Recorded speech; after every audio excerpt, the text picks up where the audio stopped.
Please rise for invocation by Father Chris Hoffman of Our Lady of Hope Catholic Church, followed by the Pledge of Allegiance.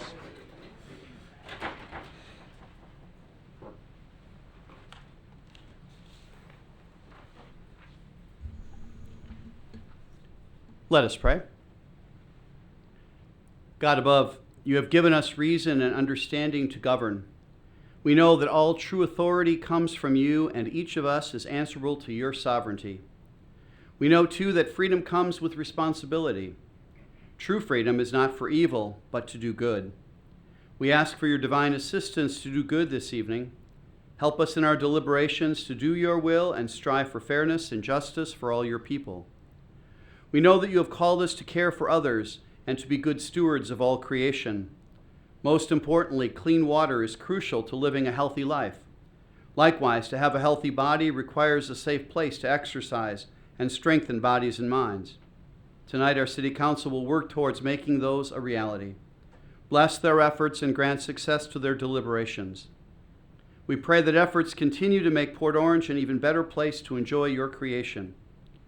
You have guided us to take care of the most vulnerable within our society. We ask that you help us be attentive to the poor, the homeless, those with mental illness or addictions. Be with them and with their caregivers. It is so easy to think that out of sight is out of mind. That is never so for you, and we pray that it will never be with us either. We ask you, Lord, to be with our men and women in uniform around the globe, especially those deployed to dangerous places. Keep them safe as they accomplish their mission. Let peace reign in this world so that they may return home to us safely. We ask all of these things of you, who live and reign forever and ever. Amen. I pledge allegiance to the flag of the United States of America and to the republic for which it stands, one nation, under God, indivisible, with liberty and justice for all. Thank you, fathers. Thank you. Sounded like you did that one in Catholic. Yeah, exactly. Well, you know, Air Force experience, what can I tell you? There you go. Thanks, all. God Thank bless. you. Take care. Would the clerk call the roll? Councilman Miles, Councilman Bastian, Here. Councilman Stillman, Here. Vice Mayor Tremont, Here. Mayor Burnett. Here. Public comments on consent agenda items. I had a feeling. I looked your direction first, Robert.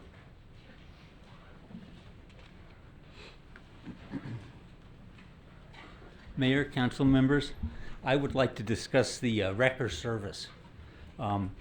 This contract or agreement has a non-exclusive clause, which means that the accident victim can call their own tow company, or if they select this tow company, they can have the vehicle towed to their home or to a repair shop of their own choice.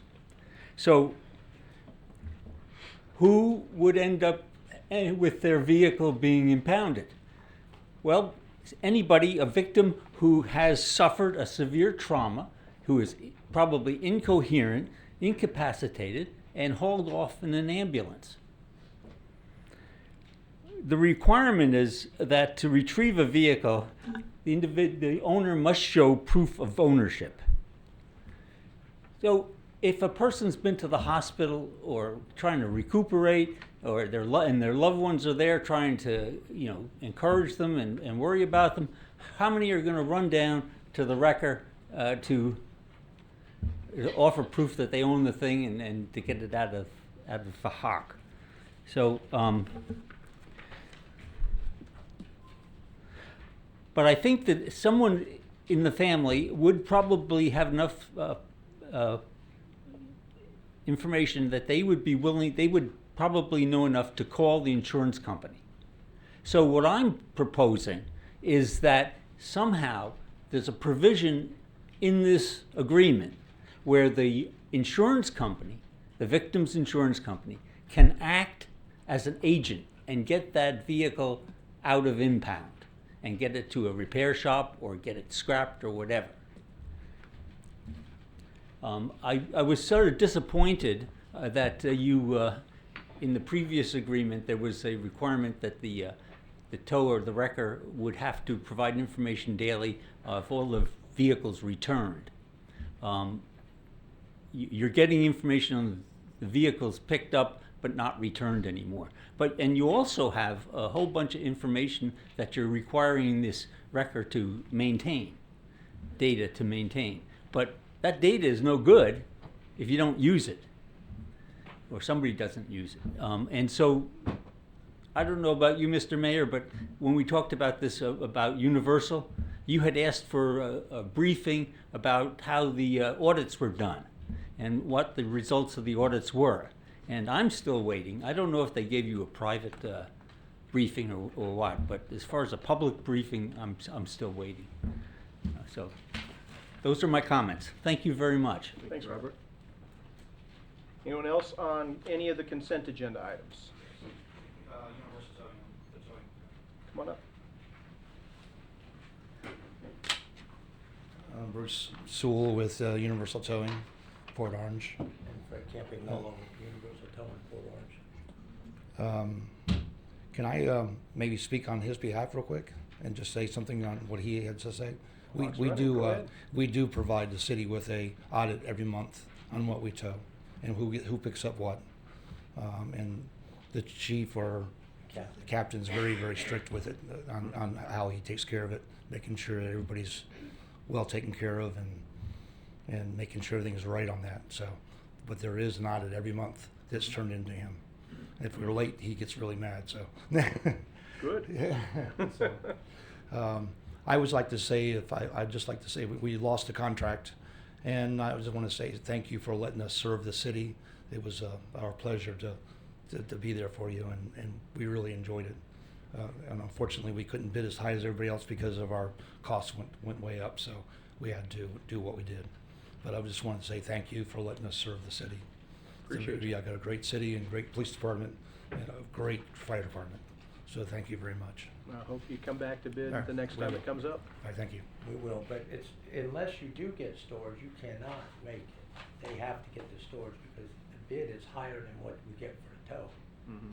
So you have to hope the car goes in there on storage. You're hoping and praying that, it gets towed to the storage yard and you make $50 out of it or something, $25, $20 a day. But thank you guys so much. Thank you.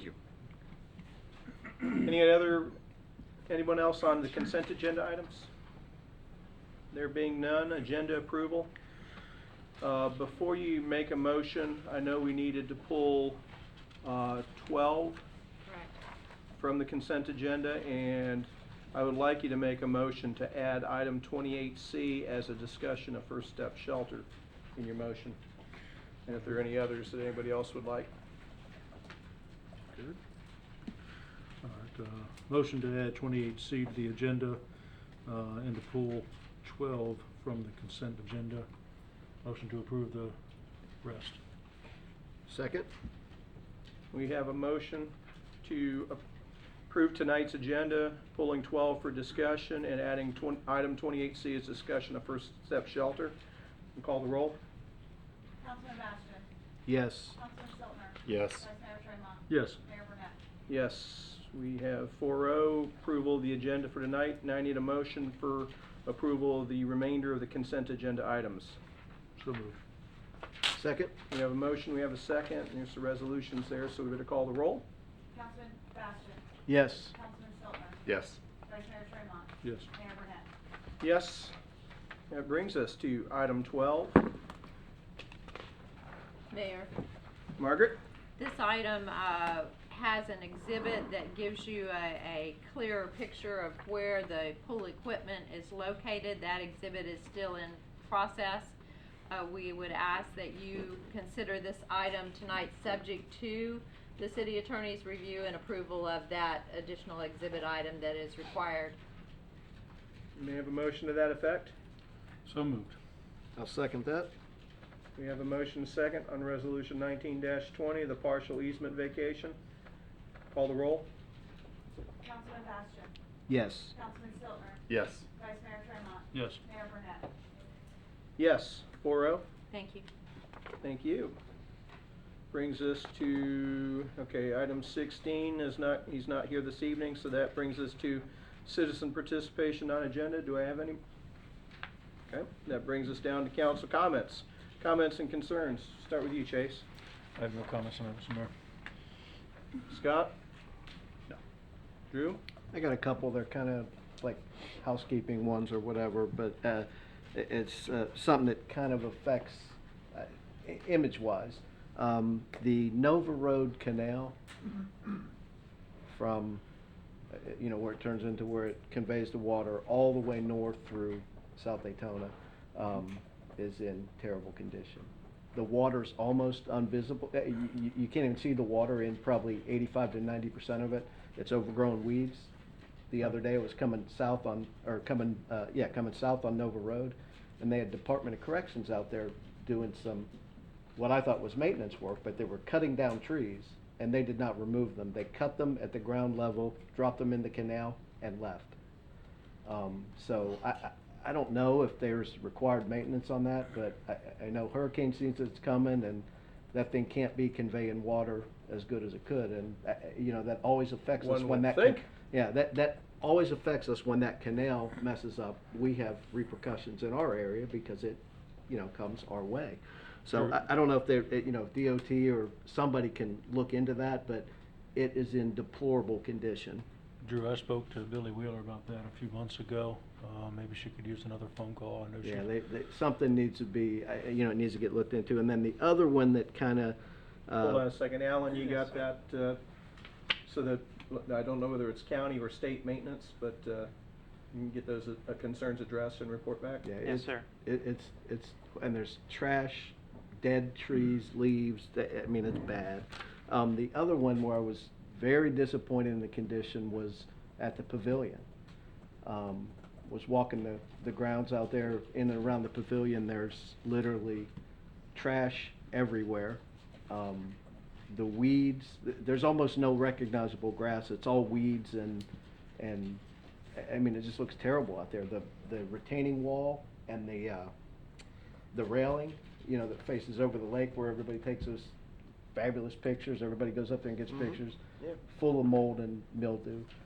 It's just in bad condition, so I don't know if there's anything that can be done about that, but the pavilion's looking terrible. And I know it's not our property, but, when people come and they get that image, it's like, not good. It might not be ours, but it's still us. Yeah, it's in our city, and it just, I hate to beat a dead horse, but it's just disappointing to see the condition that it is, and it used to look so great, so, that's all I got on that tonight. Well, hopefully it's not code enforcement that needs to go out there, but Alan, could somebody reach out to them and walk the grounds, take a look and see? Yeah, they've been pretty good neighbors in the past when we've asked them to do certain things, so Yeah. hopefully Yeah. we can point it out and have them move in the right direction. Yeah, the area around the lake, the weeds and on the slopes and the banks, you almost can't tell that there's sod out there anymore. It's just I know bad. management is local, but ownership is not, so sometimes management just needs a nod to let them know of what our concerns are. That's it for you? That's it. And Jack is not here this evening. Three things that I wanted to mention is just that, first of all, the half-cent sales tax initiative ballots have been mailed out, so the balloting is underway. Would ask that everybody try to make a non-passionate, informed decision about whatever their viewpoint is. There is information on the city's website about the things that we would plan to do. We've had a number of things in our CIP that have been unfunded for a long time that certainly we have the opportunity. People tell us that traffic and infrastructure are their number one concerns, and here's an opportunity for them to take a look at and decide for themselves. This isn't up to me, or this isn't up to this dais. The only decisions that the cities collectively made together, all 16 of them along with the county, was to offer that option. I do like the fact that we're not in Osceola County's shoes where they're looking to go from 7 cents to 8 cents. We're actually on the lower end of it, but regardless, it is up to you, and I would hope that everybody who is registered to vote will vote on the topic one way or the other. And certainly, a mail ballot went out to everybody who is registered to vote. The other thing I wanted to mention along those lines, if you're concerned about the United States Post Office getting your ballot back, they are 99.8% effective. I know that's not 100%. We do have a drop box here in City Hall in the clerk's office. It's a locked drop box, so you can take your ballot, make sure you sign the back of it, seal it in the envelope, and then you can place your ballot there. For some 18-year-olds, this might be their first election. Otherwise, they might not be waiting, they might not be able to cast their first ballot until next year. If you live in the city of Port Orange, this might be your first election of 2 because there's another one coming up. Wanted to mention that next. Congratulations to the top 2 finishers in the city election, the runoff election. There were 5 people running for the seat to fill the late Bob Ford's remainder of his term for District 1 last Tuesday. I've got to admit, I was disappointed in the turnout because usually Port Orange, we have the most registered voters of every city in the county. We usually have the highest turnout, and I know it was just a one-issue ballot, and there are a lot of times I'd remind people, did you vote? Oh, that's today? I get that because, you know, we're voting at a time we don't normally vote. Put June 11th on your calendars. If you vote by mail, look for the ballot. You'll have it soon, but there is a runoff between the top 2 vote talliers on June 11th. So put a reminder in your phone, Tuesday, June 11th.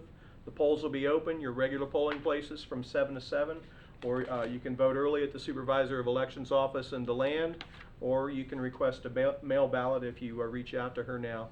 And with that, I wanted to also thank Lisa Lewis. This is supposed to be her slow season, our Supervisor of Elections. And between us, the half-cent sales tax initiative, and Edgewater, we're giving her, and Ormond, we're giving her plenty to do right now. So I think she's doing a fantastic job. And then finally, Alan, if you could run this one past Jake. I've had a number of volunteers from Sugar Mill Gardens reach out to me, and I'll give them the information that I've received. But they're concerned about traffic in the area. It is a very narrow road. There's some things that we can do because the Sugar Mill Gardens parking lot is across the street from the gardens itself, and we want to make sure that we're able to convey those pedestrians safely across that road. And when you make that turn into that area, you come up on it kind of quickly. So maybe there's something we can do to help them. And that was all I had. That brings us all the way down to item 18. Presentation on single-use plastic straws by the Youth Board of the City of Port Orange. And let me tell you what, these ladies have worked awful hard to talk about this topic. So it is, Alan, it's your group. Sure. Before we start, any preference on a drink? And it cannot be alcoholic? Water. Water. Pour that one for her. Scott? Surprise me. All right. I'll do a 0. Coke 0. I already got water. Please don't drink these yet. Just let them percolate and sit for a while. Mayor? You said no alcohol? Yeah, sorry. All right, Coke 0. Coke 0.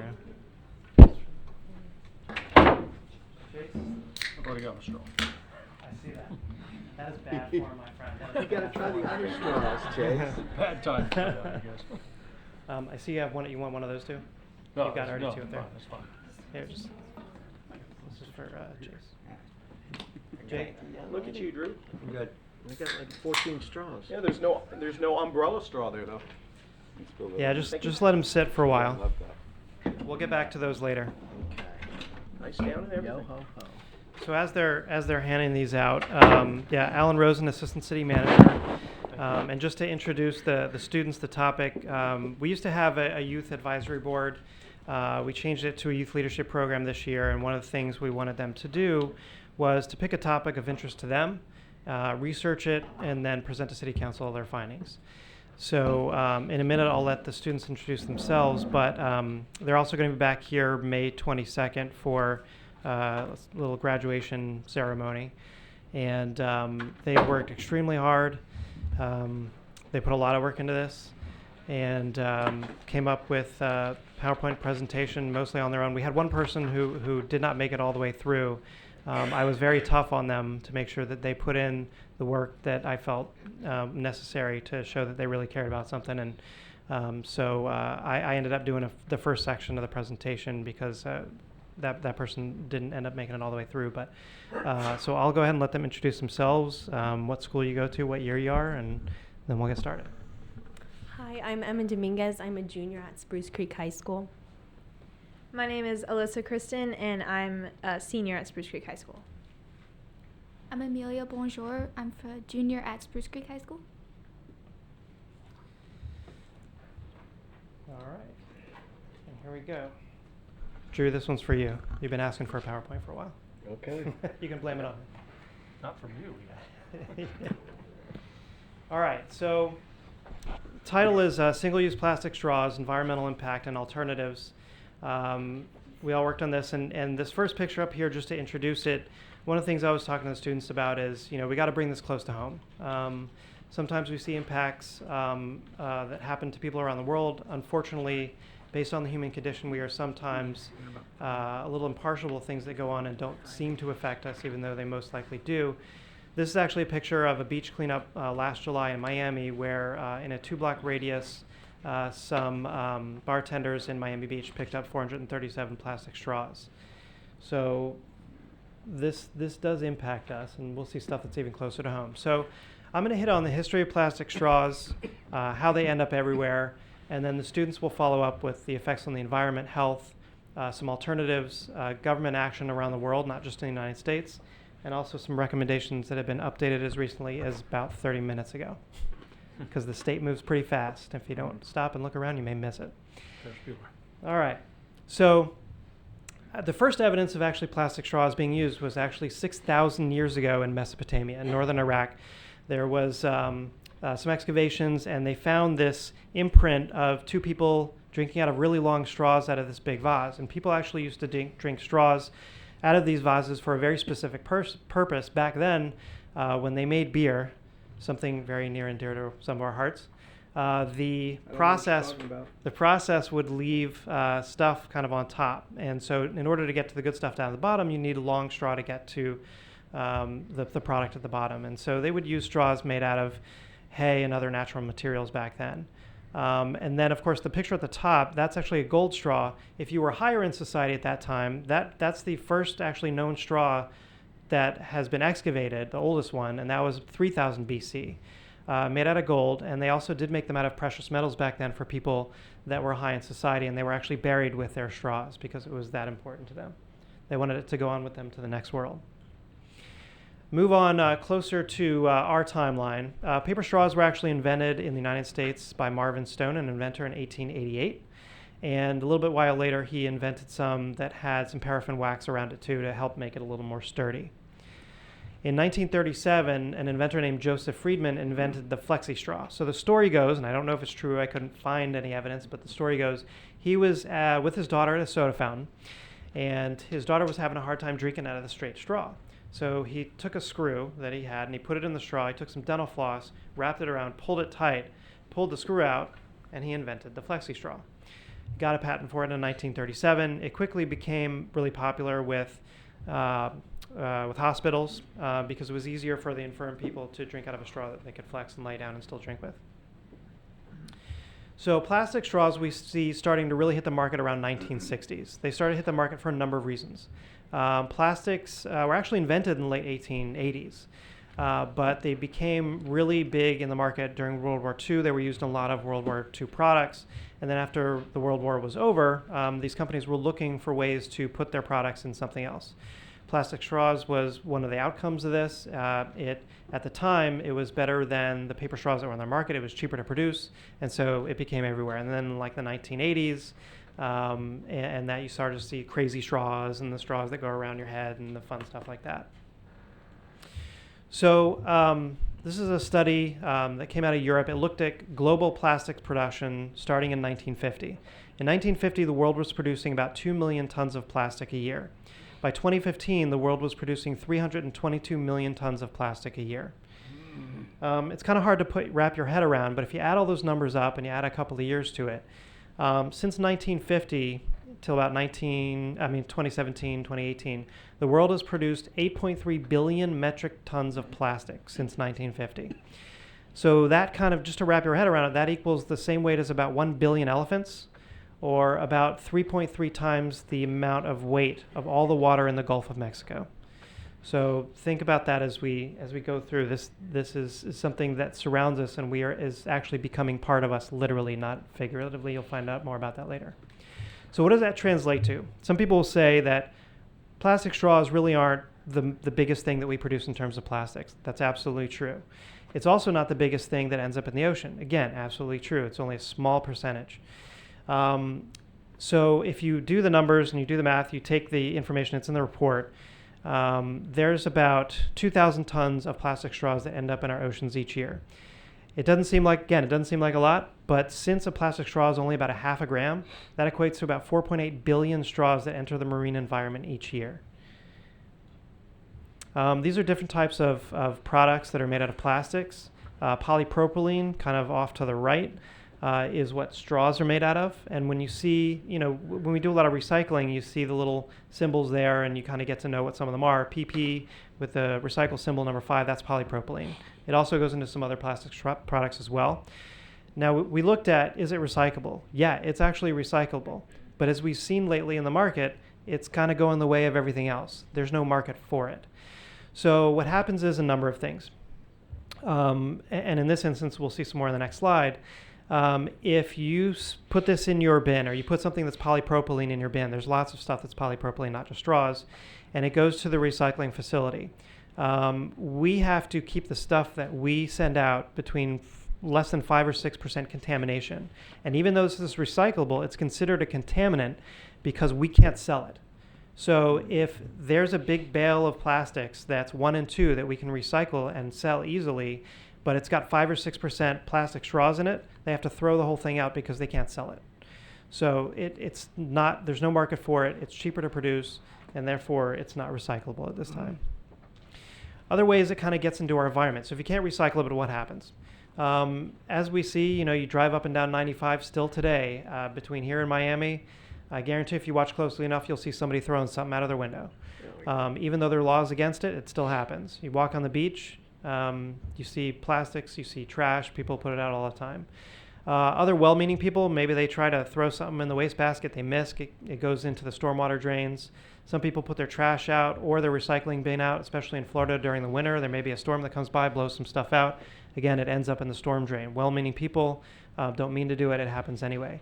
If anybody here has ever seen Finding Nemo, there's a line in that movie that says, all toilets lead to the ocean. That's not necessarily the case, but there was a saying that when we were researching this, all storm drains lead to the ocean. I'm like, come on, it's just a story that you hear in the movies, right? No.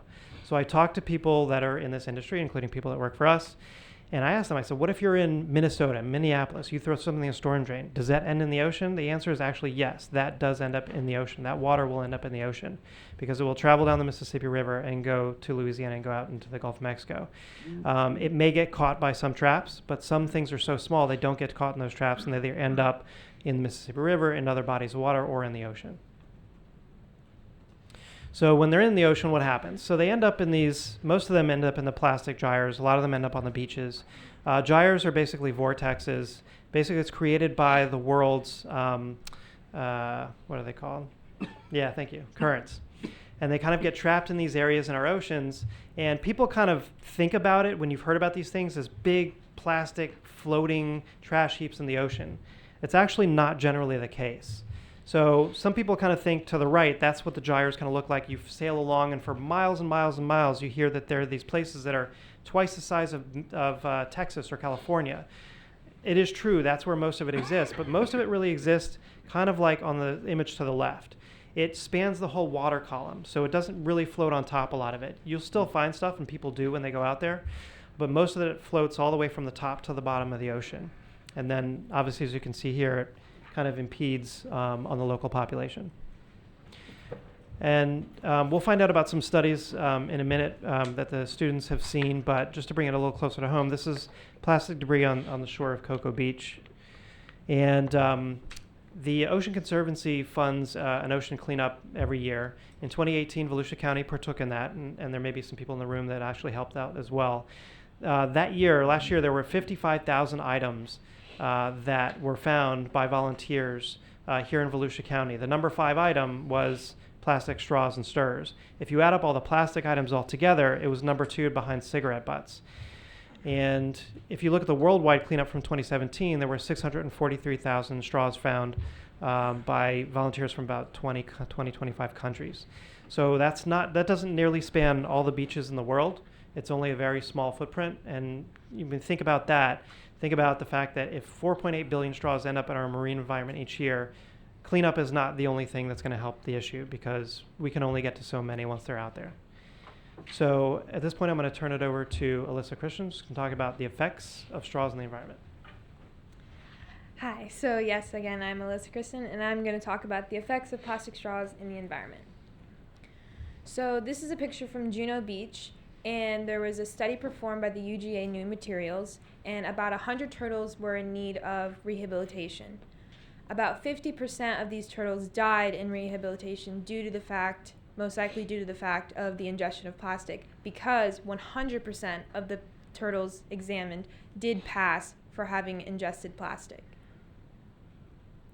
So how do these animals ingest this plastic? Well, even as humans, we can see that could be confusing. That looks like a jellyfish. I mean, come on. So that's turtles can just, other animals and turtles can ingest plastics this way. And other animals can become deformed because of growing with these plastics and learning to adapt with the pollution that we produce. Other animals, because of ingesting plastics, can have a false sense of being full. So because of this, it could lead to malnutrition or starvation and cause death. So viewer discretion is advised with this video. We're going to play like the last minute of it, and many of you have probably seen this video. The volume is all the way down because of choice language. So this is a turtle that was found with a straw in its nose. Not happy.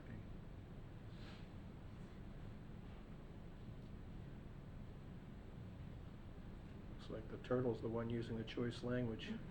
Oh yeah. Oh man.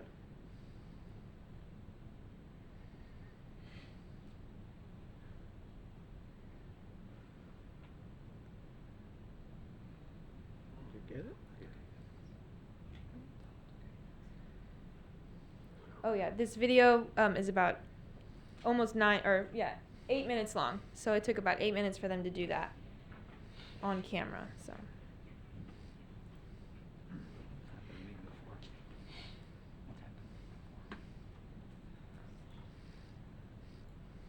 Okay. So this is from the New York Times. There's been many whales that have washed up and died, and there's been plastic found in their bellies. So, the food chain is crucial to all life on Earth. It is a misconception that plastics will just break down and we just don't have to worry about it forever and ever. Well, plastics will break down to smaller and smaller and smaller pieces called microplastics. Phytoplankton in the ocean are responsible for 70% of the world's oxygen. So you can plant as many trees as you want. Without our phytoplankton, oh no. So these microplastics can affect these smaller animals that affect the animals on top of them, and on top of them, and then it goes into the food that we eat. So it could be harmful to us. There was a 2018 study where 100% of the people that were tested had microplastics in their stool.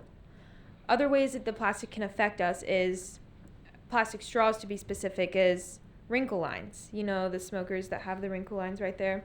We are more likely to have those by drinking through plastic straws. Chemicals can be ingested by using plastic straws over and over again. Your likelihood of taking more trips to the dentist because of cavities increases, and your risk of bloating and more digestive problems increases with the use of plastic straws. So now I'm going to turn it over to Amelia. Hi, I introduced myself before. I'm Amelia, and I will be talking about the alternatives to single-use plastic straws. So, just about literally any material you can think of besides plastic could be used as an alternative, but I'll start with the compostable plastic straws. These are also known as polylactic acid straws. So, that means they're generally made up of renewable plant material like corn or sugarcane. Oh, thank you. Oh, okay. Instead of petroleum like single-use plastics. So this means they are now compostable. And when I mean compostable, I mean that they are able to disintegrate into natural elements and therefore help the soil, specifically its toxicity. So as you can see, the compostable plastic straws hold up well in liquid, have a neutral taste, and are compostable. However, they're not the most realistic alternative because we have no licensed facility in Florida to compost these straws. Now, there are hay straws, which you guys will be sampling in your cups over there, the tan-colored ones. They are biodegradable, hold up well in liquid, have a neutral taste, and are an all-natural product. And if you can't guess, they're completely made of straw. I mean, hay. Straw? Yeah. They're made of hay. From Amelia. Yeah, exactly. The next is paper straws, and some, I believe one of you has the swirly, colorful one. I'm not sure who has it, but someone does. And they're biodegradable, hold up well in liquid, and have a neutral taste.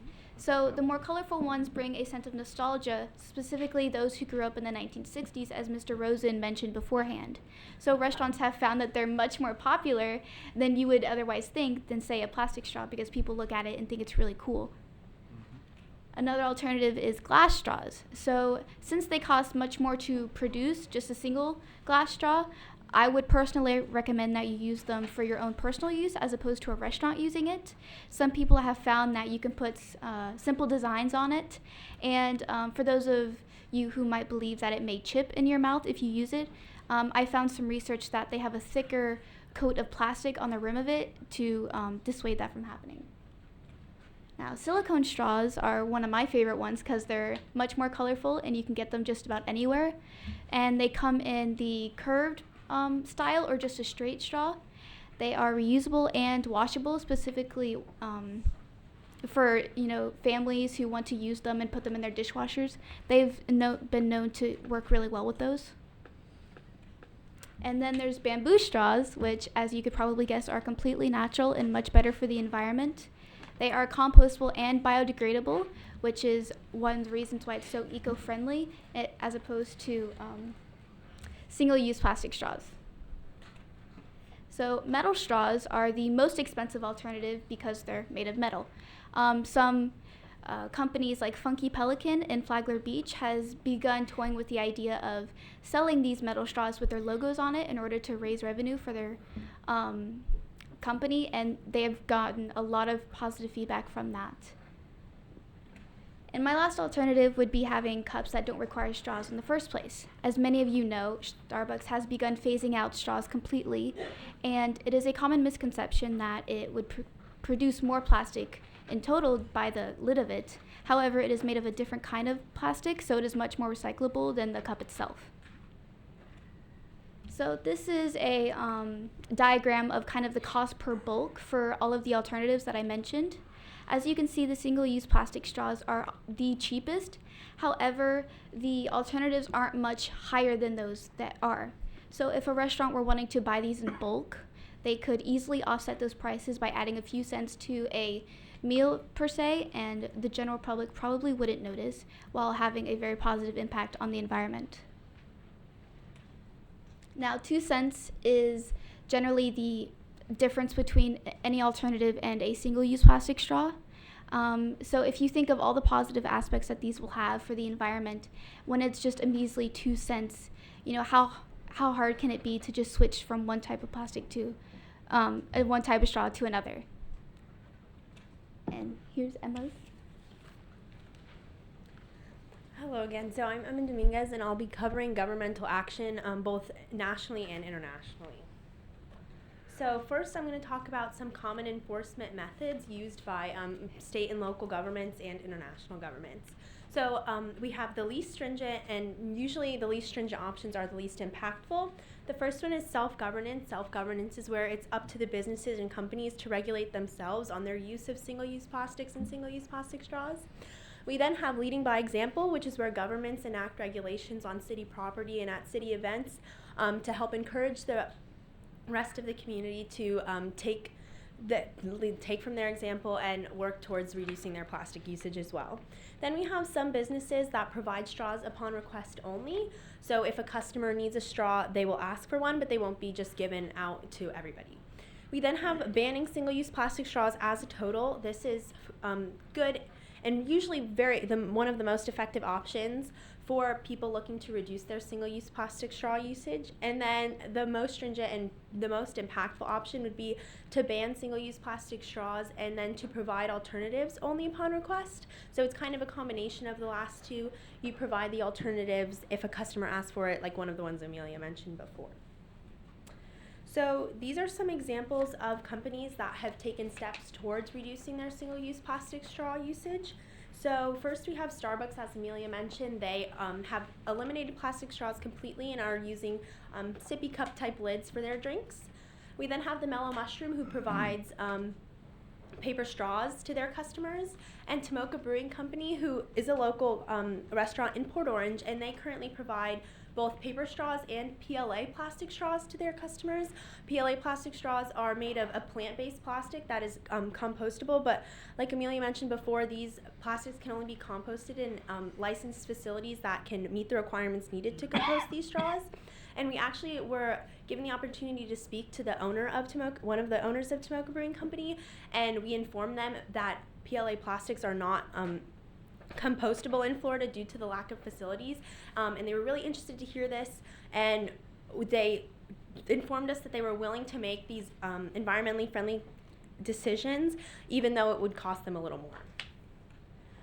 And so these are some regional businesses that have also worked to reduce their single-use plastic straw impact. This is from a Daytona Beach News Journal report. The Funky Pelican at the Flagler Beach Pier, as Amelia mentioned before, only provides paper straws to their customers, and like she said, they're working on providing metal straws with their logo on them as memorabilia for their customers.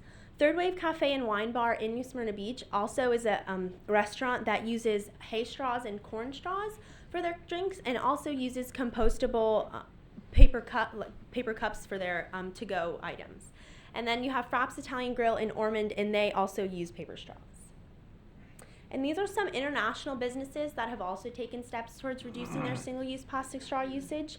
Hyatt is working towards eliminating plastic straws and stirrers in all of their properties. American Airlines is working towards eliminating single-use plastic straws, stirrers, and cutlery in their lounges and in their onboard flights. And Disney Parks has made it their mission to eliminate plastic straws from all of their parks as well. So this map here shows the world's nations that have taken action and passed legislation at the national level to eliminate and reduce the production and consumption of single-use plastics. This comes from a report by the United Nations, and this shows that African, Asian, and European nations have done the most globally to reduce their consumption of single-use plastics. So what comes to your mind when you think of the country Rwanda? Anybody? Genocide. Most people think of the genocide that happened in Rwanda in 1994, but surprisingly, Rwanda is probably Africa's cleanest nation and one of the most pristine in the world. This is because they have legislation at the national level that has hefty consequences for people who violate these regulations. It can result in big fines, forced public apologies, whether it's published in like local newspapers or broadcasted to the country, and sometimes even jail time. Contributing to this is also they have neighborhood cleanups monthly where every citizen is forced to participate in cleaning up their communities, even the president. So this map here shows local governments both in the United States and around the world that have implemented regulations on single-use plastics. The cities marked in blue have had total or partial bans on single-use plastic straws, and single-use plastics. Green is economic instruments. So an example of an economic instrument would be places like Israel actually has enacted a 3-cent sales tax on all single-use plastic bags, like the ones you would find in grocery stores. And in the 2 years since they've enacted this, they've reduced their plastic bag usage by 80%. So the cities and states highlighted in green show which places in the United States that have enacted single-use plastic straw bans. There are 29 cities and counties, and then 3 states, including the District of Columbia. And so closer to home here in Florida, these are some of the local governments who have taken action on single-use plastic straws. As you can see, a lot of people have opted for a complete ban of single-use plastic straws. And an interesting fact is that St. Petersburg, Florida was actually the first city in Florida to do so, and they are working on phasing out plastic straws completely by the year 2020. Unfortunately, a lot of states have enacted or are considering enacting what are effectively bans on bans that punish cities for trying to enforce their own regulations on single-use plastics. And it should be important to note that a lot of these states in the upper Midwest and in Texas are home to some of the largest petroleum and plastic manufacturing companies. And unfortunately, Florida is one of these states.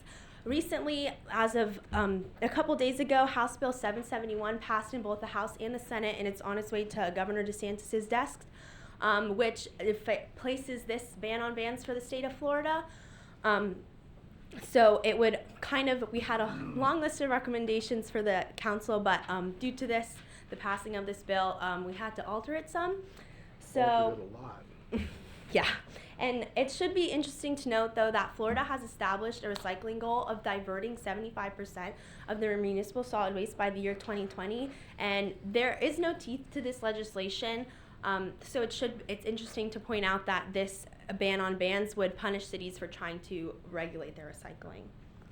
And so our recommendations, our first one that is House Bill 771 friendly is recently St. Augustine Beach passed what is a resolution, I have a copy of it here, that what it does is just encourages the community to reduce it makes them aware of the effects of single-use plastics and single-use plastic straws, and just encourages them to reduce their usage and provides ways that they can do that. So this goes back to our original list, which kind of follows our common enforcement method diagram from before. You can lead by example, which is where the city government would enact regulations on their properties and at events where they don't use single-use plastics and single-use plastic straws, in hopes of encouraging the community to do the same. So another recommendation is what we would like to think of as like incentives to recycle or use alternatives to single-use plastic straws. So when we were originally coming up with this idea, the very first thing Mr. Rosen had mentioned was giving businesses a reason to want to do this. So we were thinking of giving them exemptions from, say, some fines they may have to pay, or by even making it a competition between businesses by getting some kind of medal or award for being the most eco-friendly among them, just to kind of encourage this in a more friendly manner as opposed to just banning it outright. And another recommendation we have is plastic straws by request only. And like Emma said before, there are restaurants around town that there's no auto strawing, and people have to ask for straws by request only. Another one of our recommendations would be just to ban the plastic straws altogether, which would eliminate their usage at all. And subject us all to removal from office by the governor of the state if he signs that bill. Yes, gotta love it. Another recommendation would be kind of a combination of both of those, where you would ban single-use plastic straws, and if you request one, you give them an alternative, like I mentioned, in its place. So what side of history would you like to be on? Wow.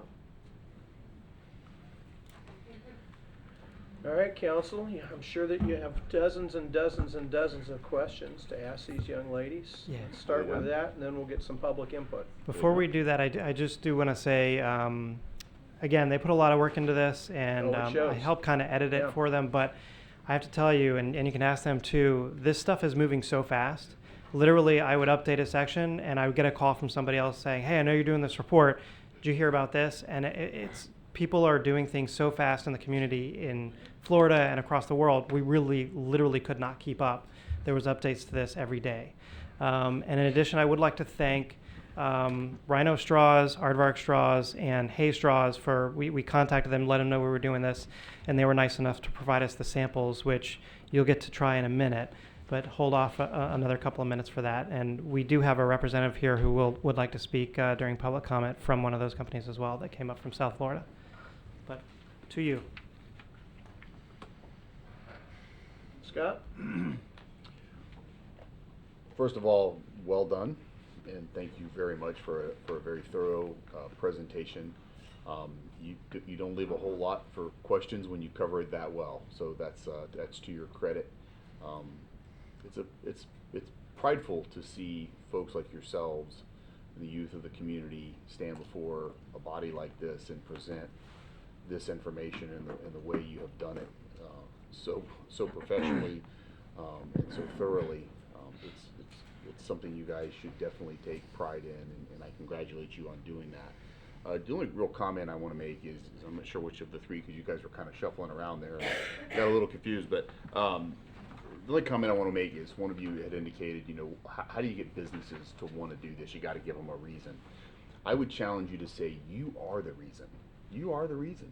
You are the consumer base. You are the next generation, and businesses don't rest on their generation that they're targeting today. They're always looking, what's the next generation? Who's coming behind that group that is the profitable group next to step up? And so that is you. You are that reason. And so don't discount yourselves and your generation and the generations that will come after you, the value that you bring to each and every single one of those businesses. And so, listening to your presentation, and it was just thinking in my mind, like, where else does this message go?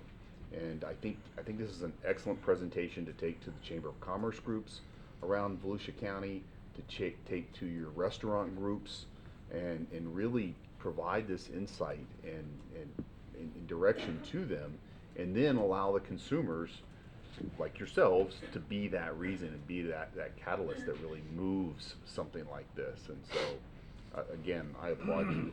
I think you guys did an excellent job, and I really appreciate the time and the energy and the effort that you put into this, because I know there's a lot of other things going on in a young person's life that can pull you away from those things.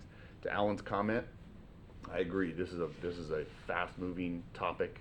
I think recyclables as a whole is a fast-moving topic. It's a major issue globally, as well as to the smallest city in the state of Florida. Everybody's dealing with it and trying to figure out how best to address those issues for sure. But I have faith in your generation, that's for sure. There's no question. So thank you very much, ladies. Drew? Yes, very well done. Thank you for doing it. Very professional and tons of information in there. One of the questions I had, you mentioned it was in Alan's part. You mentioned the total plastic production of 8 billion tons or whatever it was. Did that include recycled plastic, or is that all single-use plastic? The slide with all the plastic ever created is all plastic ever created. It didn't necessarily mean that's what ended up in landfills or somewhere else. Okay. The 4.8 billion straws was the one that ended up in the ocean. But the total plastic created did include probably recycled plastic, because there is a market for the bottles and so. Oh, I don't think that includes recycled. That includes just created. So created. Okay. Yeah, right. Okay. Petroleum pumped from the ground and converted into plastics. Okay, so I was just curious because like when you were comparing it to the weights and how, the numbers are just mind-boggling. The other quote I would have: is there any way we can, so the ladies don't have to reproduce this every time and they can gain some more traction maybe as they, do more presentations? Can we get a CD cut for them with the presentation on it so they can play it on computer? Suggest that we take. Is there a way we can do it for them? We can take this portion of the meeting and rip it and make it. Put it on a CD or something that they can have. Again, it's the memory, but it also could help you. I mean, then you could reproduce it and cut your own and send it to people or CD, whatever. he's so 10 years ago. Or when however, you could just do a thumb- YouTube link. However, You but- don't need hard technology. Well, You just however they need want to do it, but a- yeah, a get them link. something where they can memorialize this, but very well done. Probably do it on their phones. Yeah. That's what I'm saying, Yeah. just press a link. Chase? Well, a couple things. First of all, this is about 2.5 years sitting up here. This is my first time having a Polar Pop with a plastic straw. This was not. This was not intentional. That means everything. And styrofoam, which cannot be And recycled. styrofoam. This was just Yeah. bad optics all around. I get that. But You were set up. I have a washable. But he didn't try to hide it, so. no. A few comments, because actually this is one of the many issues that I've actually taken a good hard look at over the past several months. Phenomenal report. I mean, I read through every word that you guys attached to our agenda, and you hit everything, all the stuff that I've been learning myself over the past 4 or 5 months when I first started looking at this. Just a terrific job, and the presentation was fantastic. Except for the beginning part of it. I'd have probably done without that one. Blame but- that on Captain PowerPoint. No, it really was a phenomenal job. Made some very strong points. You know, I don't come all the way over to, I wouldn't be a guy that would push for a ban on it. I'm one of those that, you know, I think the numbers add up when anytime you mandate something on a business, it's always going to get passed on to the consumer every single time. And it was a great chart that you had about the cost differentials between the alternatives. The alternatives are way more expensive, and that will naturally add up. In addition to, a lot of people don't take into consideration the added strain on the environment that the alternative ones have. It takes more resources, more land, more everything to make those alternative things. So in the end, you know, a lot of studies show that the alternative uses has a worse effect on the environment. I don't so much. I believe we certainly have a problem with plastic in our oceans. I'm not a belief that plastic in and itself is the problem. I think our problem is one of disposal. If you dispose of something properly, there isn't a problem. Africa and Asia are two of those continents that are the worst at it. They have open dumps over there. They dump tons of trash directly into the ocean. And I think your chart illustrates that perfectly with the amount of cigarette butts that were found. 27,000 of them. I'll tell you what. Every time I see someone throw a cigarette butt out of their car, I wish for that moment I was a police officer. So I'd stop them all and give them a ticket. Chief, can you give them some? Yeah. I would Swear look them at, in and let them, yeah. Yeah, I would look at heavier fines on our littering that happens. I also would like to point out that the community of people with disabilities are adamantly opposed to a ban on straws. A lot of people with whether it's Parkinson's or whether it's autism, anything of that nature that requires the use of a straw, the alternatives are just not conducive for that. I would get behind encouraging, and if there were an ordinance, the only ordinance I would get behind would be to requiring businesses to make it optional. At least not just put it out for everybody, but available upon request. I think that is a very justifiable and a common sense compromise that I would have with that. So I like what the St. Augustine resolution did about educating and encouraging people about that. But this is phenomenal, really phenomenal information. I saw that turtle video about 4 or 5 months ago, and that was painful watching it today too. So your heart certainly breaks for that. But yeah, that's about where I'm at.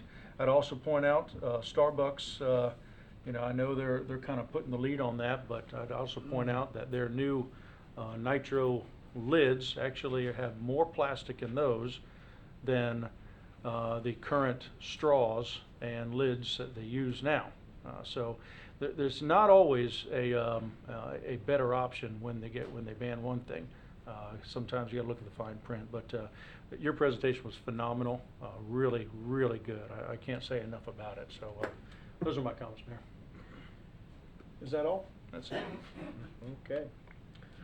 Well, just astounding.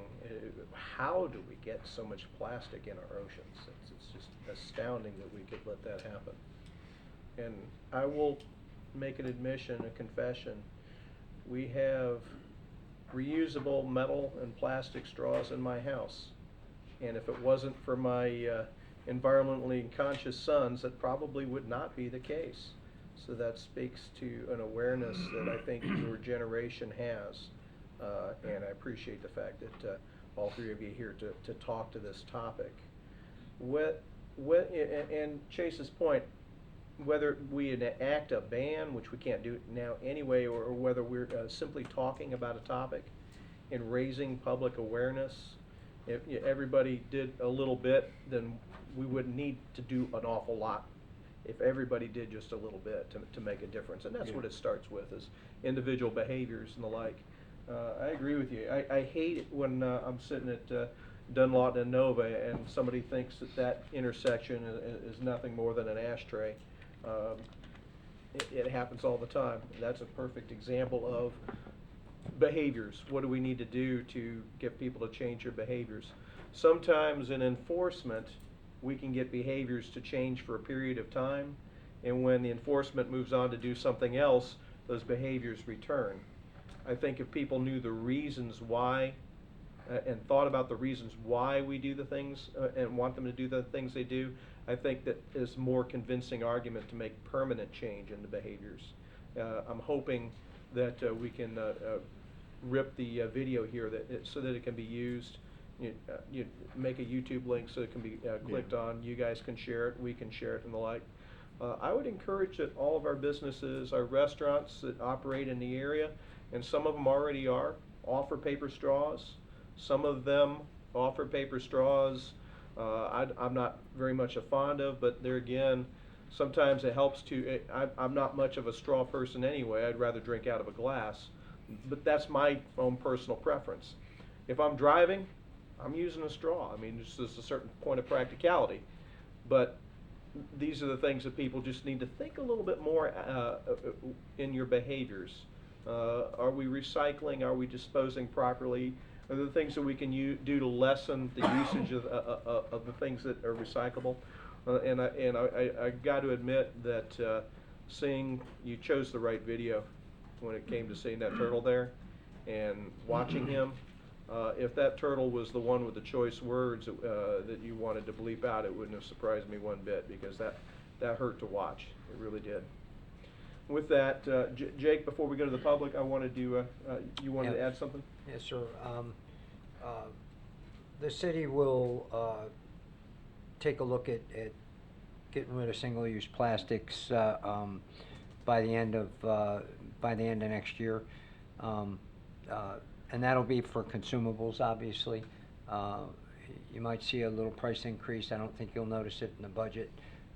But mostly for consumables. I'll have to talk to Parks and Recreation as to what that cost will be, but you know, we'll take a look at that in the budget, but we'll try to budget it this year to start, and then in fiscal year 21 to do it finally. So that won't count for water lines and other single-use plastics for infrastructure, but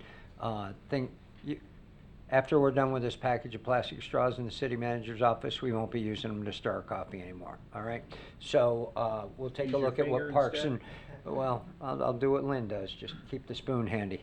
But we'll take a look at all that and try to... Not a plastic spoon? No, well, if it's single use, no. But we'll take a look at that and see what we can do and try to get you there. That'll be the city's lead by example option. Jake, I'd still prefer we have plastic on hand for anyone with disabilities that may require them, whether at a Parks and Rec event of some sort. We'll take a look at the options and make sure all ADA compliance is met. Okay. With that, anybody from the public would care to speak to this item? Can we Oh, wait a say second. one more thing really quick? So if you Go ahead, all would Ellen. like to try your drinks now, the straws have all been sitting in the drinks for the duration of our talk, so you can test their durability and Still if to, solid. how they test out when you drink them as well. I can definitely tell that you had a lengthy presentation. Oh, whoa, too much? I could have used Shot more there? ice in my. What one's that? Yeah, I could use more ice. Yeah. The only thing missing How's from he your have straw? display up there is the tip jar. But You don't have a pasta one. I'm kind of curious as to pasta one. Well, I haven't heard about that. We have the paper and the hay I on your bite my cups. straws, so these never work for me. But very cool. Yeah. Change is hard, isn't it, ladies? Yes, and then one more thing before public comments. We were just wondering if you would consider passing a resolution like the one they did in St. Augustine. I did hand her a copy for you guys to look at, because we think that would be a good option now that the House bill has passed as well. I'll do it now, but I was going to wait till the end of the discussion. I wanted to instruct staff to bring back a draft presentation, draft resolution for us to consider. And basically, when a resolution, it's volunteer. We're going to ask our business community and our residents to take a look at the issue, and we're going to ask them to see what they can do and what behaviors they can do. I think some businesses can actually captivate new customers by it. One of the things that has become a marketing fad over the last 15 years is businesses who market their eco-friendly attitudes. Some of them actually do it better than others, but the marketing aspect of it, if they're perceived that way by the public, they look at that as a net sum gain, not something that we require them to do. And So- they're, oh, I'm sorry. I thought you No, so I was just going to say, and what we're asking people to do is to just take a look at the measure and take a look at what you presented, see what makes sense. So we'll bring that back, staff will bring that back to us for discussion. We may make a change here or two, but we'll bring something forward, and that would never have happened if you hadn't done what you did tonight. So if there's ever a question that the three of you made a difference, you just got it answered. Thank you. And Mayor, we Cutting can edge. stuff those copies of the resolution in the business tax envelopes, and we send them out to all the restaurants so they have a copy and help out any way we can as well. Very good. Perfect. Chase, you want to add something real quick? Not important. It's a great point that, as people are a lot of businesses are marketing toward that. That's why I tend to lean toward the free market approach. Let the businesses determine who they're going to market to and That's what the strategies awareness. they're going to do. But good work. Great job. Anyone out here care to speak to this topic tonight? Come on. It's not Perfect. Good evening. Chad Truxell. I'm the Executive Director of the Marine Discovery Center in New Smyrna Beach. Also a Port Orange resident for about 20 years. I want to thank Alan and the team of ladies at Spruce Creek High School. I think, as you guys noticed, did a pretty phenomenal job presenting an overview of this issue. So I'm here before you today just to kind of give you a little bit of what we've been working on. Our mission is to protect and restore Florida's coastal and Indian River Lagoon ecosystems, education, research, community stewardship. That's what we do. But we've also been very involved in the single-use plastic issue for quite some years. So I want to talk to you a little bit about what we're doing, and I think it might be of interest. I also serve on the board of the Southeast Volusia Chamber of Commerce, and I chair the environmental committee, which is where I met Alan and some of the students. I also serve on our visitor board, and we're focused on a one planet living concept, which is actually a worldwide concept of trying to live like there's only one planet. Plastics is just one of them, water quality, native plants. There's a lot of those types of things. So we're working on that in New Smyrna Beach and some other areas. So just as was stated, every plastic that ever was made still exists. We think very linear when it comes to our creation of these materials. And that's something to think about. So yes, we can recycle plastics, but we don't. Less than 10% of plastics actually ever get recycled. You guys know the challenges. The economics are not there, especially with China and other countries just really not needing our products. Raw product of plastic is just unfortunately a much cheaper way to go. 30 years of doing the International Coastal Cleanup. In 2018, plastics became the top 10 items. So we've seen that shift. So cigarette butts, they are made from a plastic, the actual butt itself. 95% of that fiber is an actual plastic, cellulose acetate. In 2014, Marine Discovery Center, partnering with others, Institute of Food and Agricultural Sciences, Sea Grant, started the Florida Microplastic Awareness Project. So any plastic smaller than 5 millimeters in size is considered a microplastic. So you guys are probably familiar with that, but when we launder our clothing, many of it's synthetic. Those synthetic fibers eventually get into our reclaimed water systems and then, of course, get dumped into our natural water bodies as well. So we've been doing a lot of different things, from reduction at the Marine Discovery Center of single-use plastic water bottles with water bottle filling stations. Port Orange does that too in the city gym, and I appreciate that. Working in our gift shops to not have plastic bags. We had an annual symposium called SHORE, which had the 5 Gyres folks talk about their global, things that they're doing. And then we're also working on a water goat, and that's something we can talk more about. But it's basically a floating debris that will stop plastic from entering into the system. So just wanted to let you guys know a little bit more about what we're doing. I appreciate the time. Thank you. Appreciate it. so much. Thank you. Anyone else? There was, yeah, there was somebody over Okay. The ready seat right there.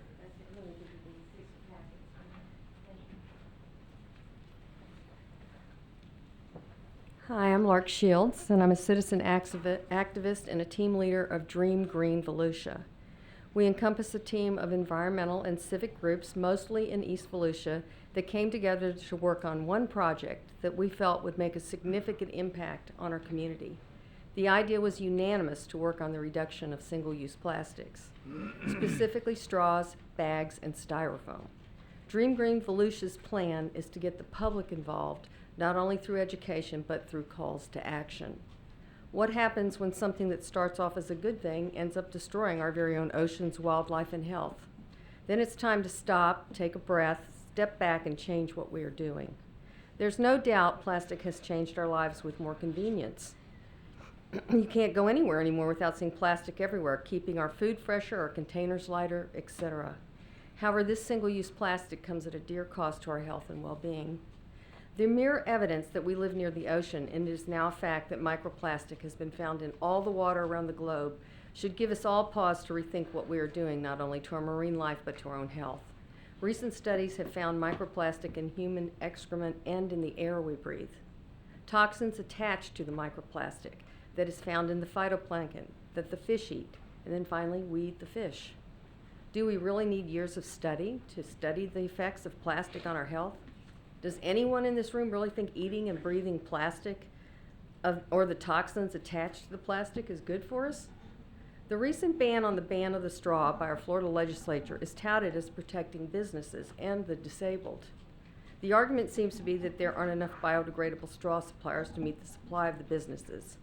However, it seems that businesses would actually save money and positively increase their bottom line by not providing plastic straws except to the disabled, and or by providing durable, biodegradable straws upon request like you have up there. This would only be common sense and a win-win for all. I can personally remember when restaurants didn't give straws. This is not something that has always been an automatic item to supply to their customers. Some have said that they give them for health reasons, to decrease the chance of spreading germs from drinking directly from the glasses. Well, now there seems to be health reasons not to give the straws. As previously mentioned, they do not biodegrade and they do not break down, okay? They're always there.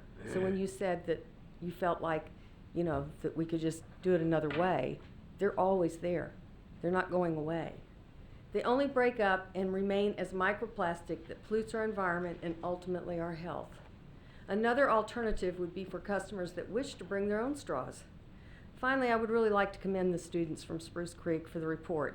It is very thorough, and their recommendations are excellent. They have listed many cities in Florida that have a complete ban on plastic straws. Doing nothing is no longer acceptable. I ask that you don't become impaired by gridlock.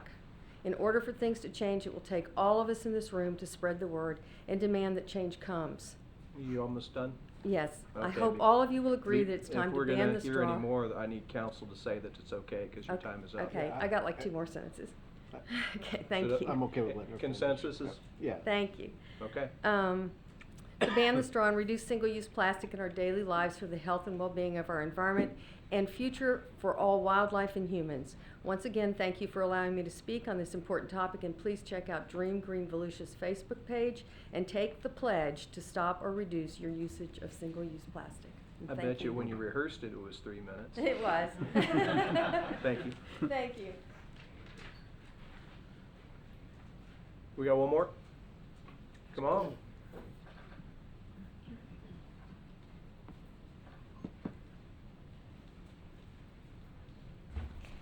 Hi, good evening. I'm Raylene, and I am with a company called Far From Boring Hospitality.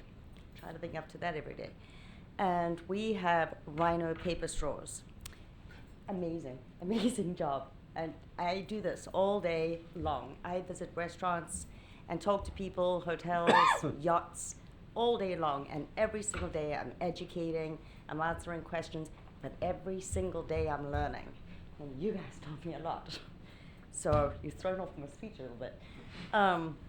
So with our straws are a little bit different. We watched, we waited, we learned, and we designed the straws ourselves. So they are the highest grade cellulose paper and a 4-ply wrap. So you will see with the straws, it'll get moist. It's paper. It's going to absorb water.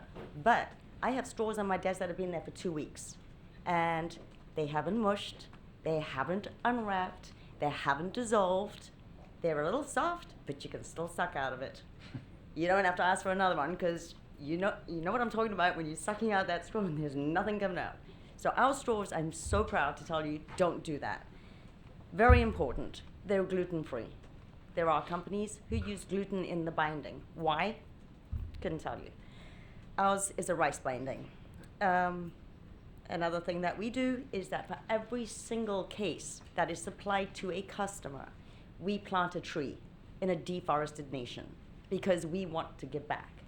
And our trees that we purchase the paper from come from tree farms. They don't come from a forest. People think that all the time, and I have to tell them they don't. With these ordinances, yes, they pass like this, and I got to be on top of it because I'm the Florida state manager, and every single city, you've got the cities, and then you've got, it's mind blurring. Miami Beach completely passed. They're not having any of it. So we're trading out. We don't want that plastic to end up in the landfills anyway. So we're taking back the plastic when these ordinances pass, and these customers are stuck with plastic stock, and we're replacing it with our paper straws. And we've commissioned an artist that is going to take all that plastic from all of the facilities that I can possibly find, and he is going to melt it down and fashion a gigantic sea turtle. And we support and work with Gumbo Lumbo, a nature reserve in Boca, and that huge sea turtle is going to have some use. It's going to be on display in Gumbo Lumbo to educate children and other people further. That is what we want to do. So we do have paper stirrers. They are like the popsicle sticks, so you don't need to use a plastic spoon for your coffee.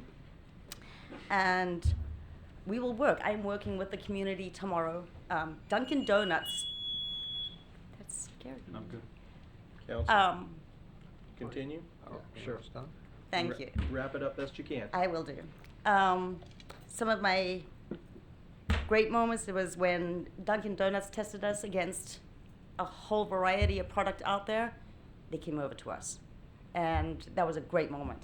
IPIC, which is a nationwide cinema theater, came over to us because they tested, and those straws have to stay in those drinks a long time. So pasta straws, not a good idea. I was in Orlando, kid choked on it. He bit on it. Not a good idea. Also, it's very unhygienic because it's got no covering. I just wanted to try it. We're Italian families. We like to Oh, go to your Italian shop and buy some noodle pasta. Yeah, so. But I thank you. I have some presentations for you. I'm not too sure if I can leave them, and I also have some samples. And I would love to help you out in going forward, you know, Thank as you. far as incentives for the businesses. I'd love to help you out. Thank you. How much are your straws? How much do they? 0.019. That's for a case of naked. That's the lingo in the straw industry. You can leave the presentations with Robin. All right, thank you. Alyssa, Emily, Amelia, well done. Thank you. Anything else on this topic, gentlemen? No. Okay. ERP project update.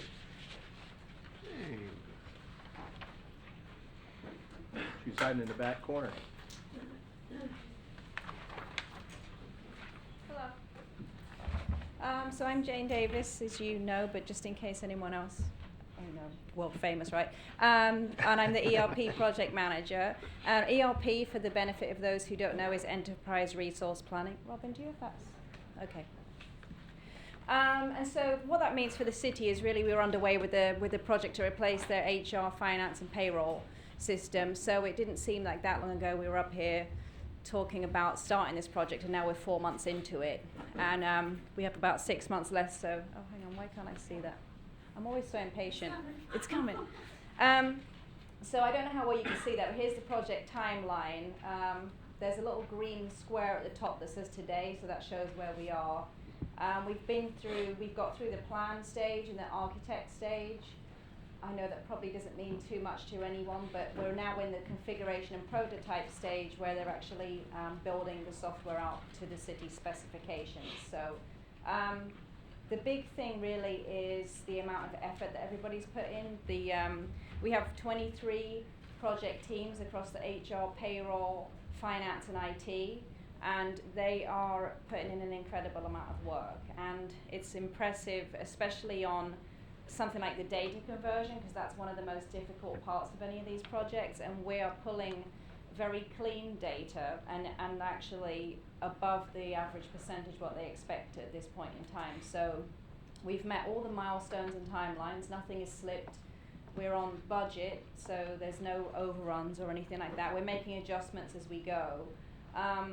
But just to give you an idea, so for the last 2 weeks, the HR team, and there's really not that many of them, so all of them have been in all-day sessions working with our partners from Workday and Collaborative Solutions to, not just only build the system out, because we're not doing a lift and shift, we're not just doing everything we do today and putting it into a new system. They're redesigning how they do business for the overall efficiency of the city, and they're putting a lot of thought and effort into it, and it shows how dedicated they are to making things good and right and trying to do this properly. So on top of that, they're still doing their day-to-day jobs as well, keeping things running. So it's pretty impressive. And now HR have just wrapped up theirs for the last 2 weeks, and now finance are pretty much pulled out all the core members of finance for the next 2 weeks, and they're going to do the same exercise. So in the meantime, they have to still keep their day-to-day job functions running and keep the city operating. So it's not always that busy all the time with the constant all-day sessions, and then they'll kind of ease off a little bit, but there's still work to be done in between all of those things. And then we'll move into like the green bar with test on it is where things are probably going to get pretty heavy loaded in there. So they'll come back through another heavy period of activity. But I can't say enough about how great an attitude everybody has had, considering how much extra work it's been and what the detail and level of complexity that there is to go into building this system, and how much knowledge it takes to run these operations day to day. You don't really realize until you're in it how complex some of these things can be. So I thank them, because we wouldn't have done any of this without the people doing that work. Some of the cool things I have to say though for HR, what was really nice, we're actually seeing our own data in Workday now, so they're showing us the system and how it looks with our own information in it. And for example, for HR now, we'll have a full life cycle in just Workday. So right now, you onboard or you apply to the city in one type of software, then you get onboarded in a different third-party solution. Then you come over into Naviline after people rekey your application 3 times from paper, and then the benefits is in another system too. So now all of that's in Workday. So from your very first application to the city as an employee, you get onboarded all the way through to retirement. So that's really nice for HR, because what they have is the analytics on that now. So now they have the data. You can't really pull that accurate data from all those different systems. The employees only have to go in one place to look at all their stuff now. So they can log on, they can say, hey, there's my benefits, here's this thing, here's that thing. And that's really nice for them not to have to peck around and lose passwords and worry about all that stuff. So we haven't been through the whole finance piece yet to realize all of those things, but I think a few light bulbs went on over the last couple of days as they've seen what this can do for them. So it's been very nice to actually see what we can have. So I think it's going very well. It's, you know, no major hurdles or anything bad. We've got good support from the city manager and everybody who's involved. So I'm very happy with how things are going on that. So I don't know if you have any questions additional. Council, Scott? Drew? No, just a quick note on the attitude stuff. We don't allow anything but that, so. Okay. Absolutely. No, I mean, you know, it's going according to plan, and that doesn't always happen, so hopefully it's just stays smooth and keeps running smoothly for the next 7, 8, 9 months, I guess we got till. About eight months. Yeah. It's coming quick. Wow. Okay. Chase? No, but pay no attention to Stiltner's comments. He doesn't run out. My social media page is full of his comments this week. No, well done. Thank you. I haven't been watching his social media. The only thing I can say is we have been building up to this for a very long time. And I think it's almost apropos that it's going to happen like right after Christmas, because once we get going on this, it'll be a Christmas gift to so many. It will be hard on us, but we are a customer service organization. First and foremost, we are about serving our citizens, and this is about getting us into the 21st century and beyond with our ability to do that in all departments. And some will be harder than others to make a change. Some will be easier. It always is. That's the way it is. Some people will see the improvements more readily than in others. But bottom line is this is something that is very necessary. And I've got to say that when Jake came on board as city manager, this is something that was first and foremost that you started to spearhead right out of the box, and it was the right thing to do. And so, Mayor, I think you understand, but I want to make sure that the public understands the gravity of this transition. It has been a phenomenal effort, and to say that our teams that are transitioning aren't working hard, it's unbelievable the amount of time and energy they're putting into it, and keeping the city running. It is just, it's like a proud dad moment, but it doesn't come without a tear, without a breakdown every once in a while, and you know, without a little bit of mental anguish. But the team is doing a phenomenal job transitioning and maintaining the city. Something that we probably could have armchair quarterbacking it. We could have set us up for a little more success by backfilling a few more people. But we're going to make it through because of the tenacity of the staff that's working. And finance right now is, boy, they're knee deep in it. And the good news is I'm seeing people go, this is going to be neat. So I'm looking forward to that, and I'm looking forward to lifting them out of the trenches here and having them see the light at the end of the tunnel, which they're starting to see right now. So it's a testament to the teamwork of the staff getting it done, and we can't wait till January. 4 years ago, heck, we weren't ready. Even as much as we needed this 4 years ago, we weren't ready. No. And No. whenever I Definitely not. talk about this, I get all sorts of different reactions, but the bottom line is everybody's bring it on, let's go. Yeah. I love it. It's working out. We're there. We Let's do it. appreciate your support. Thank you. Thank you. Thanks, you. Jane. Before we go any further, let us take a 7-minute and 42-second recess, and we'll be back in 7 minutes and 41 seconds.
That brings us to Fire Pension Plan Actuarial Report from Foster & Foster. These usually go about a little bit faster in years when we've had good times, a little bit slower than we've had in bad times. So let's tell people we've had some good times. All right. I have relatively good news, so that's good. Good. You know, every year we re-look at the plan. We look at the assets that are in the plan, the investments, and then we project out all the future retirement benefits. Can you quickly introduce yourself? I'm Patrick Donlin with Foster & Foster. Thank you. And we're the actuarial consultant for the Fire Pension Board. And every year, like I said, it's a defined benefit pension plan. It's not a defined contribution. So an actuary needs to determine an appropriate funding requirement for the next year so that there's enough money when everybody retires to pay all their retirement benefits. And you're looking at page 5 right now, but the funding requirements went down. We always do it 1 year ahead. So the requirement for the current year for the city and state was 93.3% of payroll, and for next year it's 89.1% of payroll. So it came down 4.2% of payroll between the current year and next year. So that was good news. Part of that is because we're making payments each year to help pay down the unfunded actuarial accrued liability. And we have basically a whole bunch of different little mortgage payments. That's what these are shown here. And you can see that 2009 we had an actuarial loss, and we're paying $165,000 a year. We were paying it off over 10 years, so this is the last year we'll have to pay that $165,000.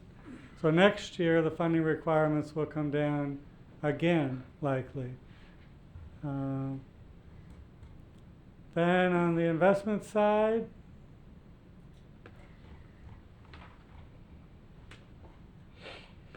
the plan is heavily invested in stocks, and so there's a lot of volatility. Some years we do good, some years we do bad. And so that shows you the last 4 years how the investments have done. In 2015 was an off year. All plans in the state had a rough year in 2015. So we got a 0.98% return. The plan I went to this morning had a negative 2% return in 2015. So the plan is doing well on the investment side. The last 3 years we've had 9%, 10%, and 6%. And our assumption is we're changing that slowly. It used to be 8%, and now it's at 7.5% in this report. I know we've been going at a tenth of a time down. Right. When has the board discussed at what point they feel comfortable, what a goal is? Because obviously every time we want an expected rate of return that's realistic, but every time we do that, it also costs us more money. So right. Has the board discussed what a realistic goal is? I think the original plan was to do 5 years at 10 basis points a year. Mm-hmm. So this one was the last one. So they'll be reevaluating We'll that? reevaluate it now, correct. But the average of those three, the last 3 years, 9%, 10%, and 6% is over 8%. So in the last 3 years, we've averaged over 8% for the plan.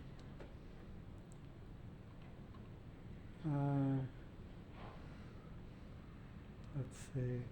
So then I wanted to show I brought a one-page handout there that we've been doing every year for quite a while now. And so the first column is the valuation date, and then the second column is the benefits. So in 2011, the City Council reduced benefits, especially for new firefighters that came in after that point. And then you can see at that point, the assumptions were 8% 8.5 even before that. And we were using a 1983 mortality assumption. Now we're using, each of the last 5 years we've dropped 0.1%, and now we're using a more appropriate mortality assumption. We're assuming people live longer, so we're being more conservative in our assumptions. And we've still had an improvement over the last 3 years in the unfunded actuarial accrued liability and in the funded ratio. So that funded ratio went from 59.3% 2 years ago to 62% last year to 64.1% as of 10/1/18.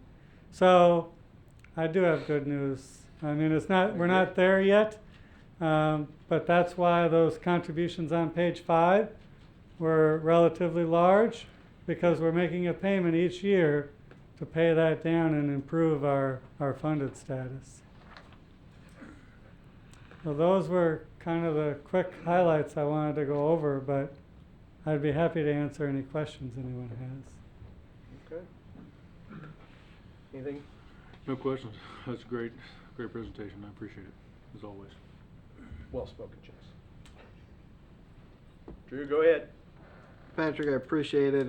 I mean, we only see you once a year, and you know, over the last 7 or 8 years, we've had some pretty good movement on the way up. Slow and steady is going to win the race, and you know, you look back to 2004, we're 40.8% funded, and just over 64% funded now. So, you know, it's steady progress, and you know, things have happened along the way that have lowered things and raised things and increased payments and decreased payments, and I get it, but it's definitely, you know, all our plans are moving in the right direction. So, you know, that's good news. Right. And I appreciate you coming and updating us and you know, keeping us informed of what's going on there. Scott? Appreciate the report. I think we're going to have to continue to look at the assumed rate of returns, which I think all pension plans are continuing to do that, and I think that's our highest risk factor is not having a rate of return that's going to be realistic and something that is going to help us sustain the plan. So I think that's definitely going to be something that we're going to have to keep, you know, looking at constantly. It's just mind-blowing to some degree, you know, 15 years and we're still not over 70% funded in this plan, even though we've been trying to make improvements and changes, and it just goes to show that these things take a long time. And as the markets improve, that's not the only factor, and a lot of times I think people who maybe don't get a chance to hear all of the information and really digest it all think that's the one and only variable, which it's not. But definitely trending in the right direction, thankfully. We just need to stay at that. We need to stay consistent with this as a priority, and you know, continue to move things into a healthier state. And we're getting a lot closer. We're getting a lot closer. You know, in my mind, I'd love to see all 3 plans be above that 80% funded threshold in us to be able to manage them there and keep them there for the sustainability of the long run for all those employees. So appreciate the report. I look forward to more future discussions involving that assumed rate of return for sure. Well, in the last 10 years, we've increased our fundings, how well we're funding by almost 40%. So that is substantial. You know, when you take a look at your asset base, that's everything. You can pump that up as a funding percentage increase by almost 40% in 10 years. That might not sound like a lot, but it's a lot of progress. Oh, that's a lot. My concern is that you know, I got to be a little maudlin for a second, because this is usually the part where I usually turn to Bob and say, hey Bob, remember when we first started in 2011 that we were paying over 100% payroll? And he and I would chuckle a little bit and laud the progress. We're still paying roughly 80% of payroll. We're not paying more into a retirement plan than we're actually paying somebody. But we're still quite a ways up there, and it's going to take a long time. And it's going to take a lot of work and a lot of stick-to-itiveness to get down. It'd be nice to be in a 20% range. It doesn't happen overnight without breaking the taxpayers to do it. So it takes a lot of planning on a lot of different fronts. And whoever our council representative that is part of this and every plan, the three of you guys are right now keeping your thumb on it and reporting back to us, making sure that we're on track. I do have a concern. I don't want to overreach with our contribution. I thought it was a good strategy to take it down a little bit, but every time you do that, that also increases the amount of money we've got to write a check every year too. So it's a balancing act, knowing that that's going to have a budgetary impact every single year. So it's a balancing act. So it's very important that the board continues to discuss that. Whereas we had unrealistically high number before, we don't want to get to the point where it's unrealistically low either. So keep working at it. Yeah, to answer that question, I guess if we think we're going to earn less going forward, then we're further behind, right? Mm-hmm. And we need to put in more contributions. So this year, when we changed by that 0.1%, it increased the liabilities about $536,000. Mm-hmm. So your funded ratio went down a little because you changed that assumption, and the funding requirements went up about 1.8% of payroll, so a little less than 2% of payroll by making that assumption change. So that's your point, is that each time you lower it, it does change. 1.8% doesn't sound a lot until you take a look how much we spend on payroll. It is when you write Right. the check. Yeah. That's right. Okay. Appreciate it, Patrick. Oh, no problem. Thank you, And sir. as always, if any of you guys have any questions, please get a hold of me. Board appointments, interviews, and reports. Item 21, Golf Advisory Board report.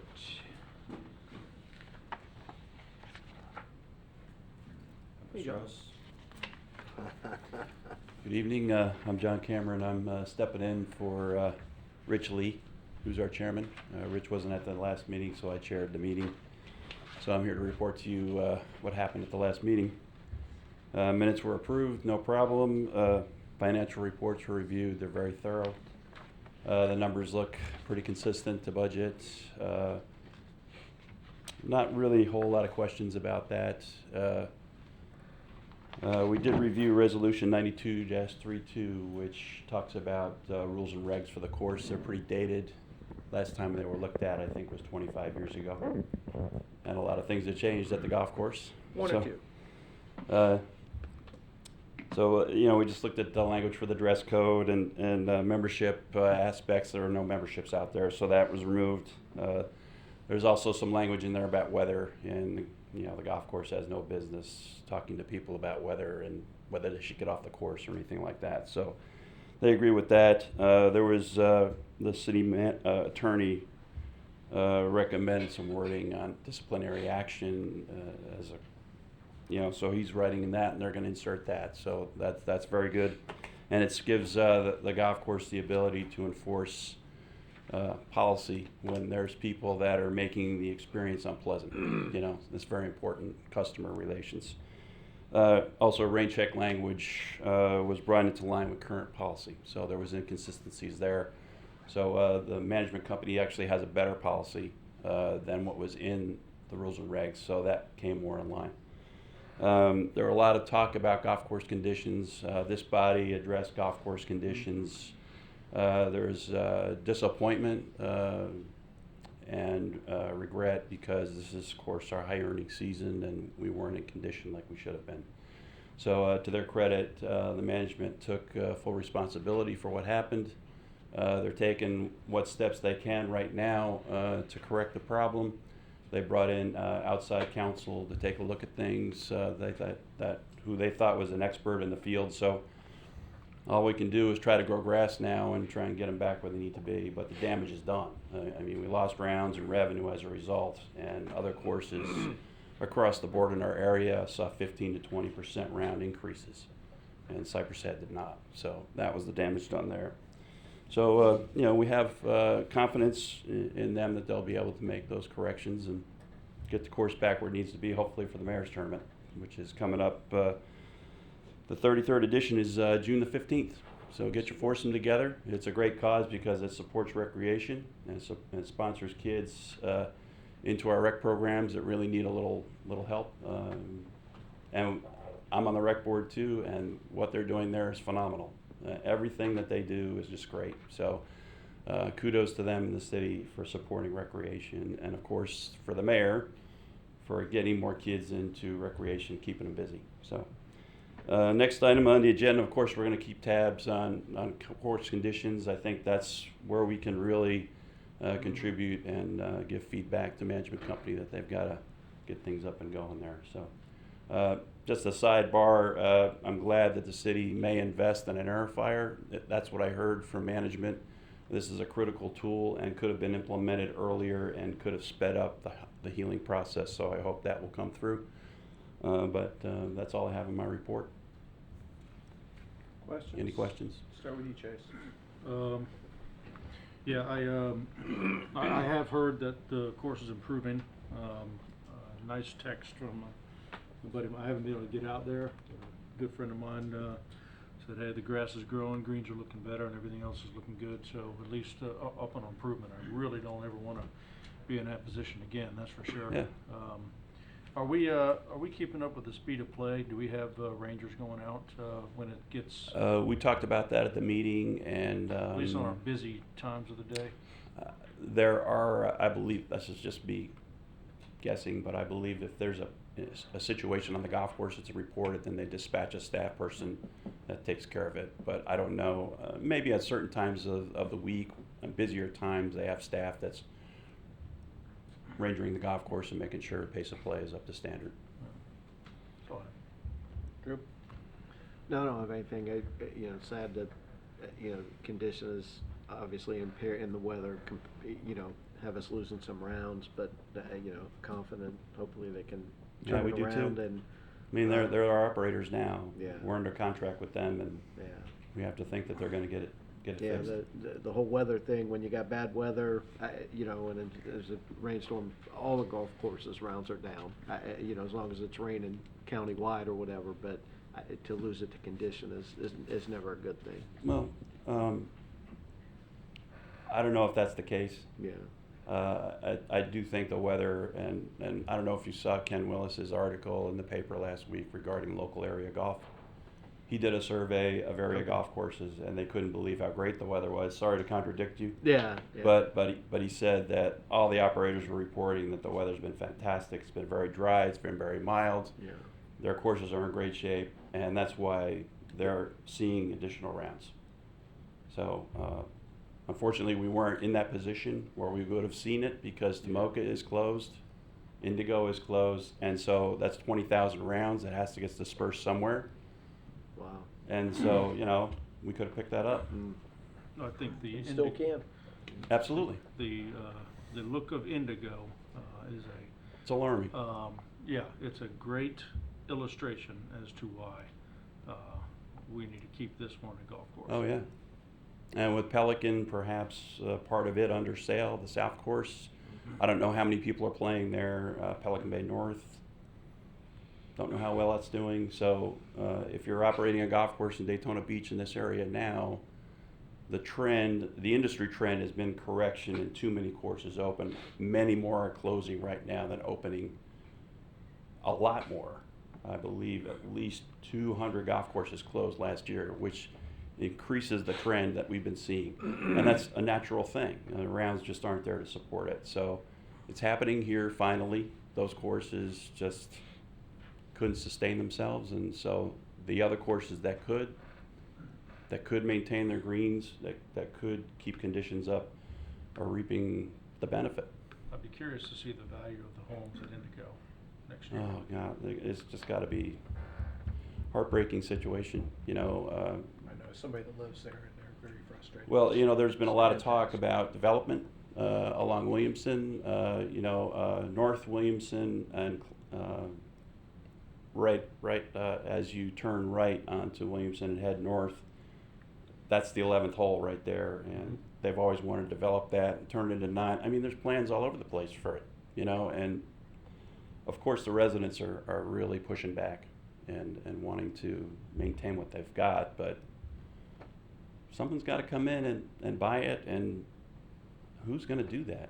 Who's gonna come in and buy it and put all that money back into the plant to get it back up to playable condition? The clubhouse is dilapidated. It's not in very good We condition. see that, and we take stock of what we have, and when things start to go south a little bit, whether it be us as a council or the golf board or in a combination of, we're very right to hold our vendor accountable for the job. I've been out there in the last couple of weeks myself. I'm still not happy, but I have seen progress. Yeah, I walked a few of the greens on Sunday night because I knew I'd be coming here. I haven't been playing there, quite frankly. I just don't see the need or the purpose. So I did walk a couple of the greens on the backside the other night, and I did see some improvement. But they're going to improve to a point. Then we're going to aerify. I know that's coming. And once we do that and get the proper nutrients and air into the root system, and you're going to see rapid improvement, and they should all fill in. Then it's a matter of just grooming and taking care of them the way they should be taken care of. So. Very good. Thank you, John. You're welcome. Environmental Advisory Board report. You got a Mayor? I'm sorry? You got a question? I'm sorry? Who are you, sir? Who are you, sir? Why don't you come up here and tell us that in the microphone? Mayor, while he's Sorry, doing, Bob.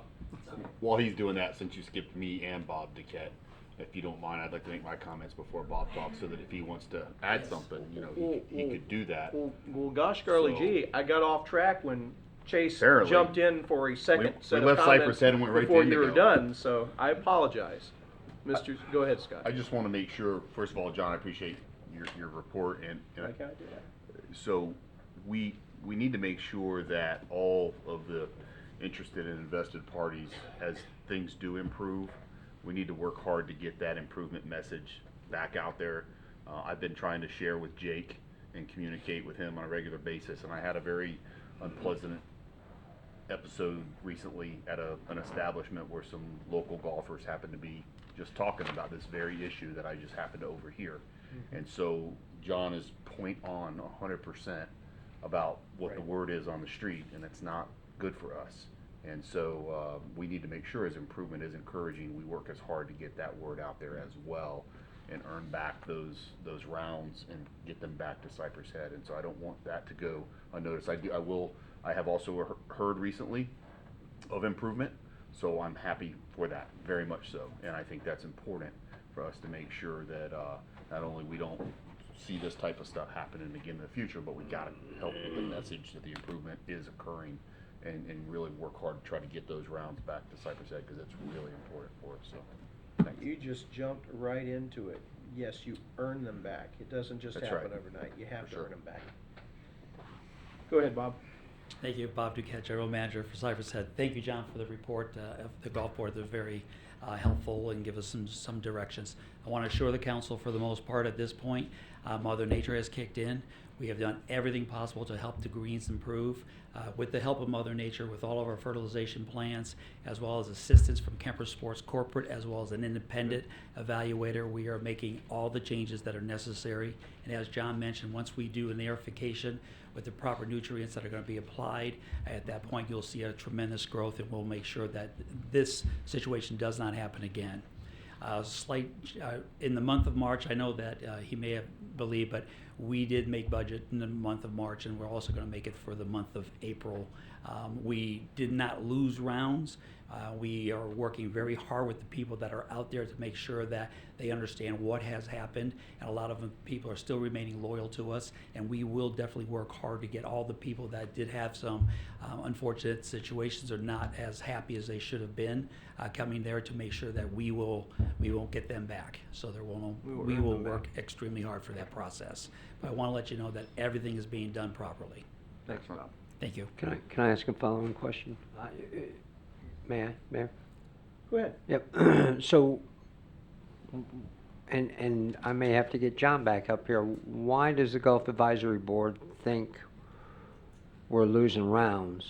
and the management company not think we're losing rounds? Where's the miscommunication there? Well, for what we had, like say, I just looked at the preliminary numbers for the month of April. We had budgeted over 4,000 rounds and we did 4,400 rounds. So we didn't lose any rounds. We actually made a little bit more than what we had budgeted for.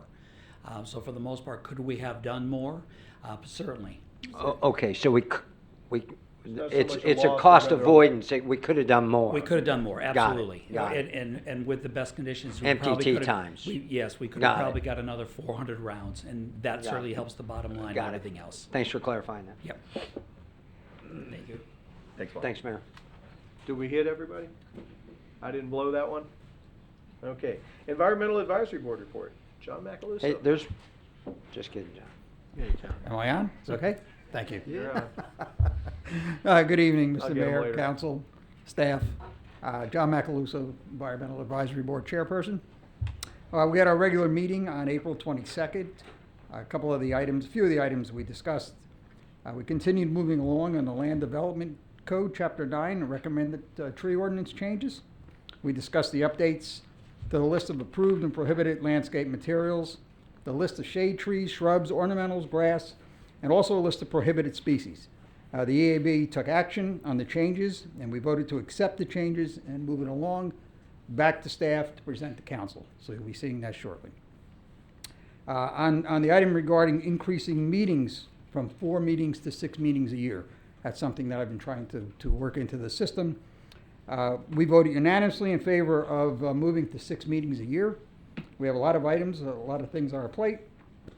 4 meetings at our regularly scheduled time of 5:15, and we're going to install 2 at earlier times during the day to accommodate city staff, so we don't promote any overtime on staff. So we polled the group, and 4 o'clock seems like a good time. So we will be here 2 times a year at 4 o'clock, and we'll keep staff. We'll be able to work within the staff's working hours. Received 2 verbal resignations at our last meeting. Mr. Newton White and Mr. Derek Montignac both resigned verbally to me, and I believe they have submitted resignation letters, or they're going to. On behalf of the Environmental Advisory Board, I'd like to thank them for everything they've done for us, not only from the point of leadership, also from their time they put in, and we wish them well. I'm moving on. I have 2 vacant positions now, and if we can move along and install 2 people quickly, I'd appreciate that. We fill one forward. On the subject of Mr. Rosen and his youth leadership group, this is the second time that I've seen the presentation. It's a great presentation, dynamic. They did a great job. We had a lot of questions. Nancy will comment in a second on it. We had comments, questions. We had a good turnout for the meeting. I look at it from 3 different perspectives. Not only am I the chairperson of the Environmental Advisory Board, also the business development manager for the Chamber of Commerce, so I'm talking to businesses all day, and also from a business ownership, restaurant ownership part. So I see all the angles on this, and it's going to be an interesting process. Sending out letters, a resolution in the tax bill, that's good. But I agree with Mr. Stillman. You need to get out, need to have this presentation in front of the chamber, in front of the businesses, get the restaurants together and talk about this. Personally, from a voluntary point of view, that's the best thing at this point in time that I see. Yeah. It's also hard to get the servers to remember it's voluntary, because immediately they'll throw a straw out on the table. No doubt. But we talked to them, we said, no, let's take a step back. It's time to drink. Let's not offer unless requested. So that's the way to start, in my opinion, but the Environmental Advisory Board is open to discussion with the council on this. I'm going to ask Nancy, our vice chair, to comment on this, please. Okay. Good evening, gentlemen and ladies. First of all, I would like to thank Mayor Burnett and City Manager Jake Johansson for really leading by example and drafting the resolution and agreeing to phase out single-use plastics in city use and at city events. I think that will speak volumes and really, make Port Orange stand out as a city, as leaders. The Environmental Advisory Board will be brainstorming ideas for engaging citizens, for changing individual behaviors, as Mayor Burnett was talking, and also, as John was saying, engaging businesses and maybe some friendly competition at that level. I think that a great opportunity to do this will be this fall at Port Orange Family Days. We could, a great way to start that community outreach campaign, and we could do giveaways and prizes, whether they're non-disposable straws or shopping bags promoting green behavior, and we can promote the city at the same time. But anyway, that is pretty much it. I just wanted to thank you all again for embracing this important change. Thank you. Thank you, Nancy. Well, so I don't blow it this time, let me start at this end with you, Scott.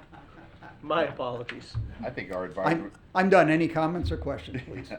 No, I appreciate you guys on the board and the service that all the members, past and present, have put into that. I like the idea of the 6 meetings, as long as you guys can have your quorums and we can find some members to get on board and that you guys can count on. That's excellent. I have no problem with that whatsoever, and I actually would encourage that. Appreciate it. Yeah, we just replaced one, now we gotta replace 2 more. 2 more, right? yes. So I appreciate the report, John, appreciate the work you guys do. Thank you, sir. Before I was a council person, I served on that board for a couple of years, and the things that can come across it. Oh, yeah. It go from the mundane to extremely rewarding, but it's all important. Mm-hmm. Jason?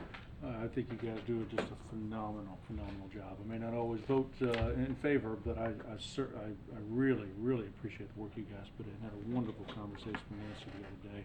You guys just you're first class. Do a Oh, we great job. appreciate your input as well. Thank you. Thank you, John. Okay, thanks. Hey, John, can somebody from the EAB reach out to Jen Morano at Family Days, the director?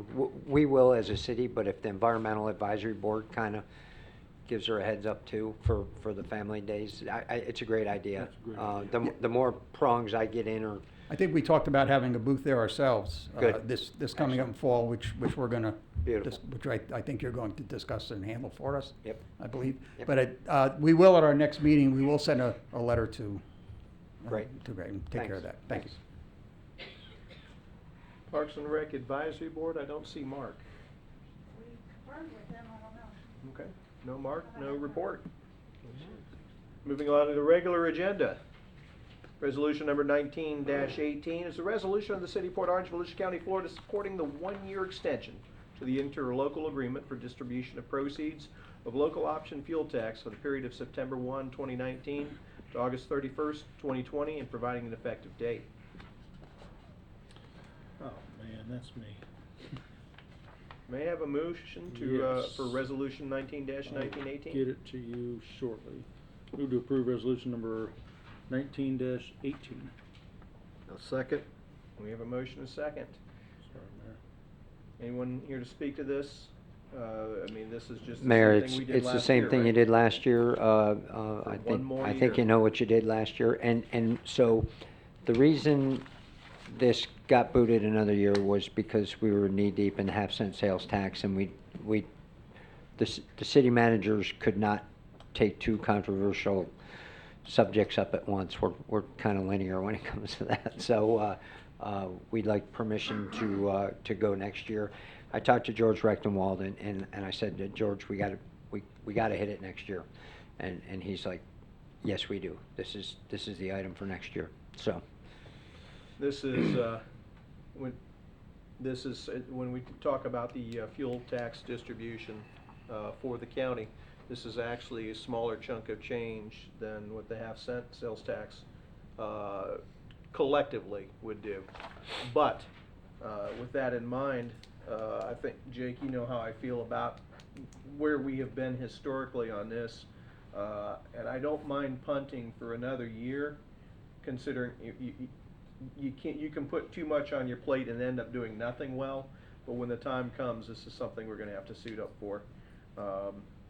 well, based on your past vote, I would say suit up would be the right term to use. Yeah. Council comments? Would anyone here care to speak to this item? back to us. Final comments? Call the vote? You gotta read it, don't you? Oh, I did. Yeah. Okay. Councilman Bastian. No. Councilman Stiltner. No. Vice Mayor Tremont. No. Mayor Burnett. No. So it will go into effect without her signature again this year.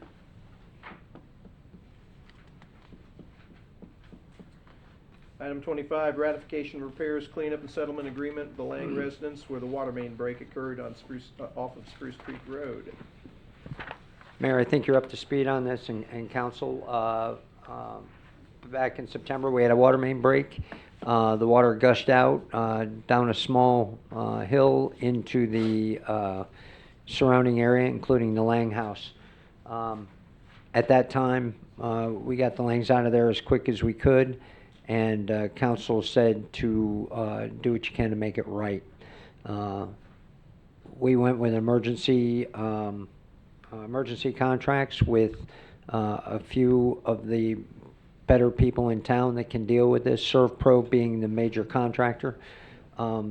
They mitigated the damage, they got rid of the mold, they took care of all the unruined property, dried it out, did what they could to save what they could, fixed up the Lang's house. In the meantime, we put the Langs in the La Quinta for a couple days, and then realized that it would be a long-term project and moved them out to Daytona Beach Shores on the city dime. After that, we mitigated the rest of the damage, got their house fixed, got them back in the house, and as you can see from the itemized bill, gave them additional money, $12,000 for things that have been ruined that they didn't have receipts for. The big items were easy. But the purses, the shoes, the clothes, and whatnot, we all don't have receipts for our wardrobe and whatnot. So furniture.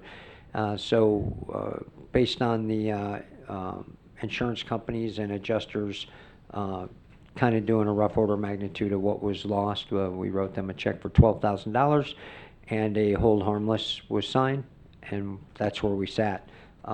Council gave a $150,000 limit before I had to come back to you for additional guidance. We came in at 137 and change.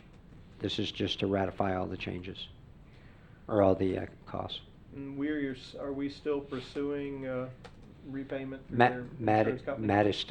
Matt is still working through that, yes, and we haven't shut that off yet. Nor will we. We'll report What we did results. No, what we did was the right thing by them, but by all means, yes, please continue. We are. Yeah. Okay. We have a motion for approval. So moved. A second?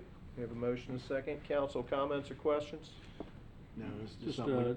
just a sentimental comment. You know, Bob Ford and I visited a lot of homes after accidents and hurricanes, and this was the last one that we visited together, and spent some time with that family. Just wanted to mention that. Anyone here care to speak to the item? Final comments? Yeah, Being none, we have a motion and a second. Call the roll. Councilman Bastian. Yes. Councilman Stiltner. Yes. Vice Mayor Tremont. Yes. Mayor Burnett. Yes, 4-0. Additional items, city attorney? No additional items. Additional items, city manager? None. Council committee reports. Port Orange South Daytona Chamber of Commerce just had a mix and mingle last week. Jake and I have met with them to also discuss a variety of topics of what's going on. I wanted to thank them for doing the candidate forum last month. Mm-hmm. They had all 5 candidates for the City 1 District Council seat.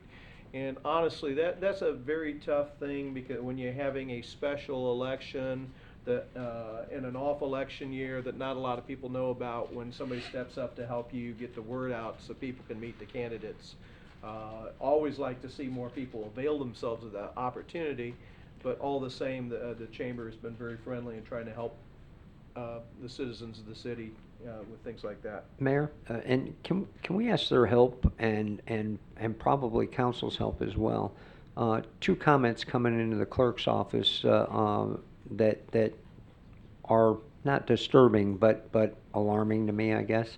Number one, a couple people called and even approached me and asked me why we screwed up and sent them a ballot. They're not in District 1. So we got to get the word out that we're at-large voters for districts.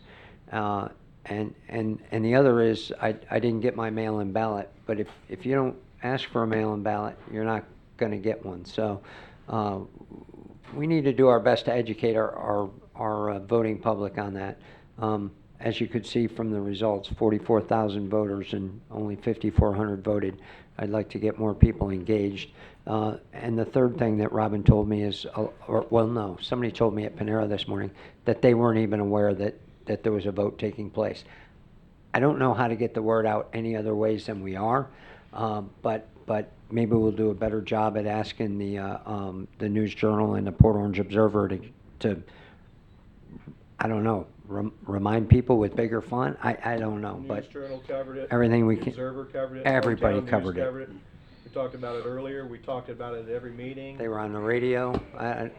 I don't, bigger Social font, Tanya, I media, don't know. Is it something that you can put You on the just water gotta bill? keep trying, and that's what I Yeah. told everybody. I'm gonna keep telling people, put the reminder in your phones right now. June 11th is Election Day in the city of Port Orange. Well, if There won't be long lines, so you can get in and out. Well, maybe the traffic will be so bad that we need to put traffic signs out, indicate people there might be traffic on That Dunlop. would And be we'll a figure something terrific out. problem to have, I We'll tell you figure what. something out. Just as a personal aside, the Port Orange City Council election, couple of weeks, last week, was the very first time that my son Patrick got to vote. So it was kind of cool going to the polls with him. He was very protective of what he did. I have a feeling I know how he voted, but all the same, he took time out. Here's an 18-year-old kid that took the time out to read articles, go to a candidate forum that, on his own, without any prompting from his parents, go to a candidate forum that the chamber sponsored, and then take very seriously his first vote ever. And I was very proud of him. And I would challenge all the residents of Port Orange to do the same and show up on the polls on June 11th. Sad to say that it happens 2 days before my daughter turns the voting age, unfortunately. Oh, all the same. Excellent. Port Orange, Art House, Jake, if you could do me a favor, this is one of the committees we've had nobody reporting on because we've been short a council member. Could we get somebody from Art House to come to the next meeting, even if it's just a board member, just to speak, because I know they're fun and funky dinners coming up. They're on the 22nd for their quarterly report, so. Well, So yes, Mayor. I'm asking you to do something you've already taken care of. Gotta love that. Isn't that always the case, though? And they can No, come. not so much. That brings us to item 28C, First Step Shelter discussion. I know a lot of you have read in the newspaper about what's going on at that meeting. Chase, I know that you had some difficult words for them, and I wanted to make sure that we discussed it tonight and had some feedback for you because you guys are going to meet again tomorrow. Why don't you tell us a little bit about what you're seeing, what you're experiencing, and we will discuss. Yeah, it was actually probably the most productive meeting that we have had since I've been a board member.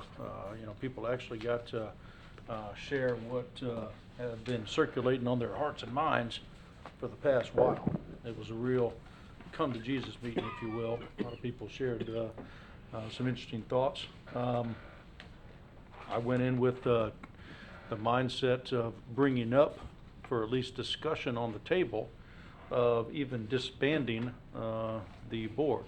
I considered making a motion to that effect, but I didn't feel that was appropriate to do at the time without having ample discussion and feedback from everybody. Not because I don't think a board is needed. My question at this point is whether this is the right makeup of the board. And the city of Daytona put together a First Step board.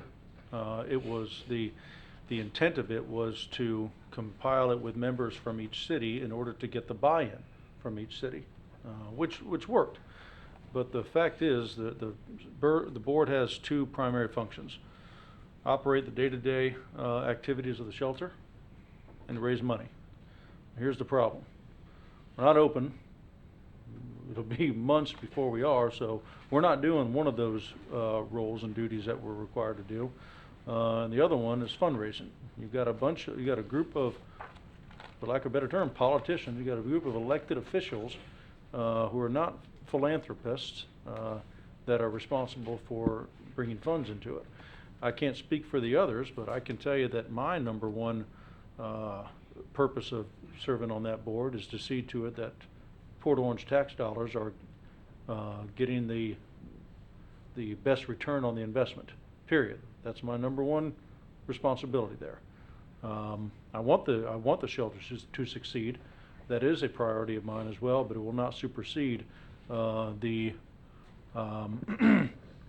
goal of taking care of Port Orange taxpayer dollars. So, and I would imagine, I can't speak for everybody, I would imagine most of the other elected officials are there for the same reason. They're looking after their city first and foremost. That's not a makeup of a high-powered fundraising board. So my suggestion at this time, I need to be proven wrong that this would not be the way to go, is for a new board to be formed to be completely a fundraising executive team, if you will. You look at any nonprofit organizations that raise money. It's not one man doing it. It's a team full of people. My wife was she's a part of a board where, they just had a function last week and throughout the year raised $90,000. That's a team of about 15 to 20 people dedicated solely to that goal. First Step needs to raise $90,000 to $100,000 a month for this thing that's at the very shallow end of that number, actually. So the current makeup right now, that's not going to happen with this board. Not that they're not capable. It's just that's not the priority. And the fact of the matter is, and you mentioned hard words, and I'll say the hard words again, the city of Daytona Beach, I think, put this board in a very, very difficult situation to be successful. Raising money requires excitement, requires momentum, and requires consistency, of which this has neither. Again, you only get one chance to make a first impression, and as of right now, first, second, third, and fourth impressions have been pretty awful. And the board went in with other expectations and understanding, for that matter. The board went in with one understanding of how much the entire project was going to cost. That drastically went up for just over $2 million to over $6 million. Naturally, when the cost for construction goes up, your operating costs go up. In addition to that, the understanding was the board was actually going to have a primary role in the architecture, the design of the building. That's not the case at all. They were also under the impression that it was going to be completely turnkey ready, meaning everything was ready to go. That was not the case. And results of that, the board learns that it's going to cost anywhere between $200,000 to $300,000 to properly furnish the entire facility. That includes security and all the works, which is where most of the expenses are. In addition to that, projection dates for completion have been constantly pushed back. So you need, that's a recipe for disaster. And frankly, in my opinion, the board is the scapegoat. It's the fall guy. So when something doesn't go bad, you blame the board. But the fact of the matter is... Did you see the article? The first line in the newsreel said that the board that's been put together to oversee the construction, which is not what the board was. So it's like the very first line of the article was incorrect. Yeah.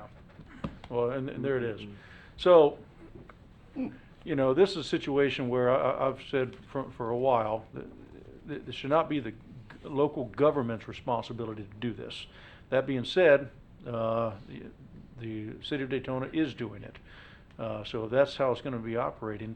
My feeling is at this point, unless I'm convinced otherwise, that the Catholic Charities, if that's who they choose to use to run the day-to-day operations, they ought to be the ones reporting directly to the city of Daytona and the city manager.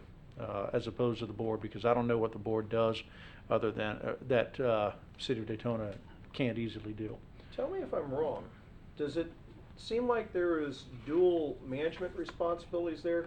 Mr. Galis was hired to run it, but Catholic Charities was going to run it.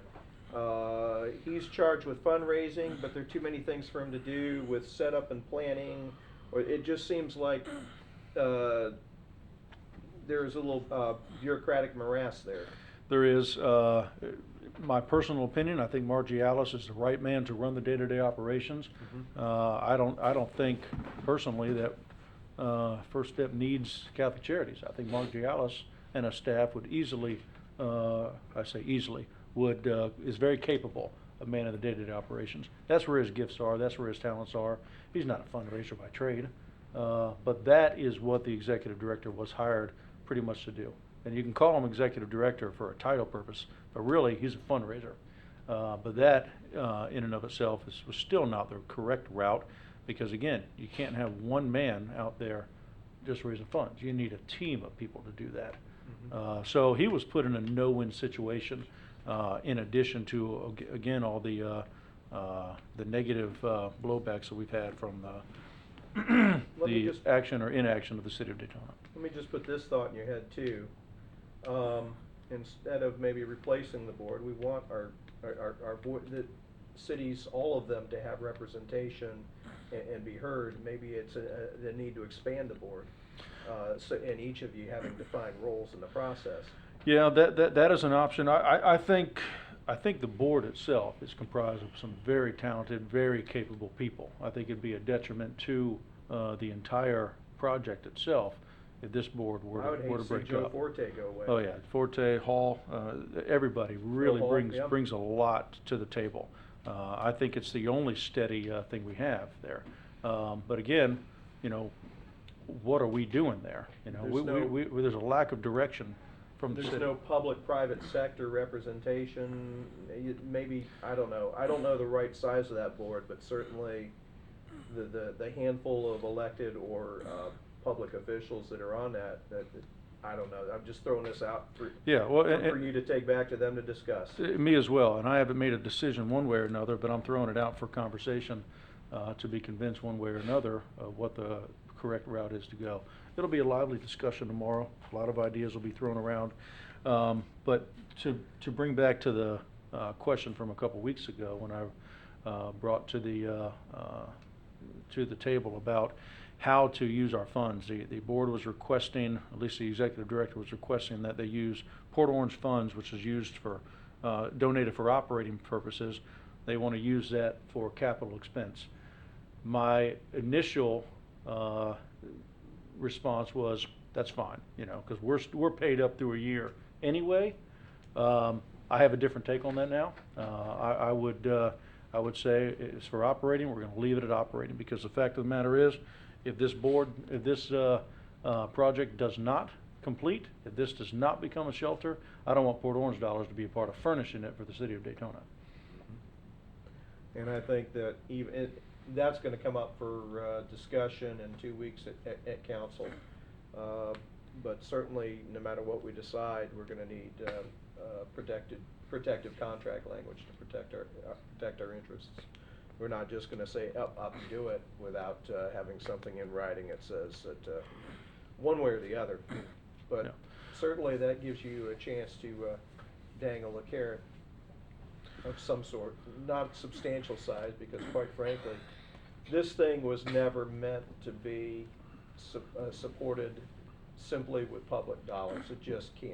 No. And it's going to do a lot of good for the entire community, has the potential to. So we would hope that the people of Volusia County could see that potential and decide they want to help. Well, and not to prolong it, but this is an interesting aspect to it, because the Pottinger compliancy is a major discussion with the board right now, because that'll determine the city's involvements as well. If it doesn't meet our Pottinger compliancy, then we're not going to be a part of it. I don't think we would anyway. The problem with that is, in order to be Pottinger compliant, you've got to accept people as they are, no ifs, ands, or buts. At the same, however, if you just let anybody in as a come-as-you-are basis, which is what it was designed to do, problem you have is really a success for, are you really going to be able to get people back on their feet? Because if you're really going to get people back on their feet, they can't just accept everybody. You've got to have background checks. You have to have a situation where you know someone's there is ready to get better. Then you're going to have success. If you're trying to do both of them, it's going to be a tough one. You get somebody in here that just wants a night away from the crowd, or a night someplace to sleep for a night, or somebody over here that really wants to get better. You see him hanging over here with that, well, you're going to have a recipe for a person to jump backward in their old ways. So, And that's what your board is meant, to have operating discussions like that. That's what your board is supposed to. Your board was never put together to talk about how to build the thing. And I hope that myth gets dispelled rather quickly, because until you have something to operate, you can talk about how you want to operate it all you want, but it doesn't make, until you have it in operation, you're talking about what you're going to do. You're not, and I know that's got to be very frustrating for you guys. yeah, well, it's frustrating anytime you have responsibility without authority. So I'll keep you posted. Tomorrow will be interesting. What else you guys got? Or did I hammer? Yeah, no, I don't have anything further, because I really don't have anything good to say. I want to have a lot of good things to Yeah. say, and my prayers are with you so that we maybe, possibly at some point will. I think these are all of the fears and concerns that we voiced years ago Mhm. when the whole concept was being discussed, right? Yep. And so, you're right. I think Chase's points about the fundraising aspect of it are incredibly valid, but that was the concern from day one. Who's going to do that? Who's going to do it? How are they going to be effective? And Chase is right. You can't not do that, one person. That's not going to happen. Even a small team, I don't think is going to be. It's a major undertaking, but that shouldn't surprise anybody. Those were discussion points that were made a very, very long time ago. So, just as a data point, Hope Place, remember who advocated in Fun Rose Yep. right here at the podium for Hope Place? Yep. It had a champion. It had a yeah. private sector champion. Exactly. And it had an easier sell when you're selling for families and children than it is for able body. Sure. Because I can tell you right now, I mean, I want it to succeed. I think there's certainly a mission there. But if I'm going to go out and spend my personal time to raise money and ask people for donations, I'm going to ask it for people that cannot help themselves. That's the crowd that I'm going to work for. No. Any other comments? Well, we wish you best of luck tomorrow. I'm sure we'll be hearing from you in 2 weeks, in 15 days. Just a scheduling note. Today is the 7th.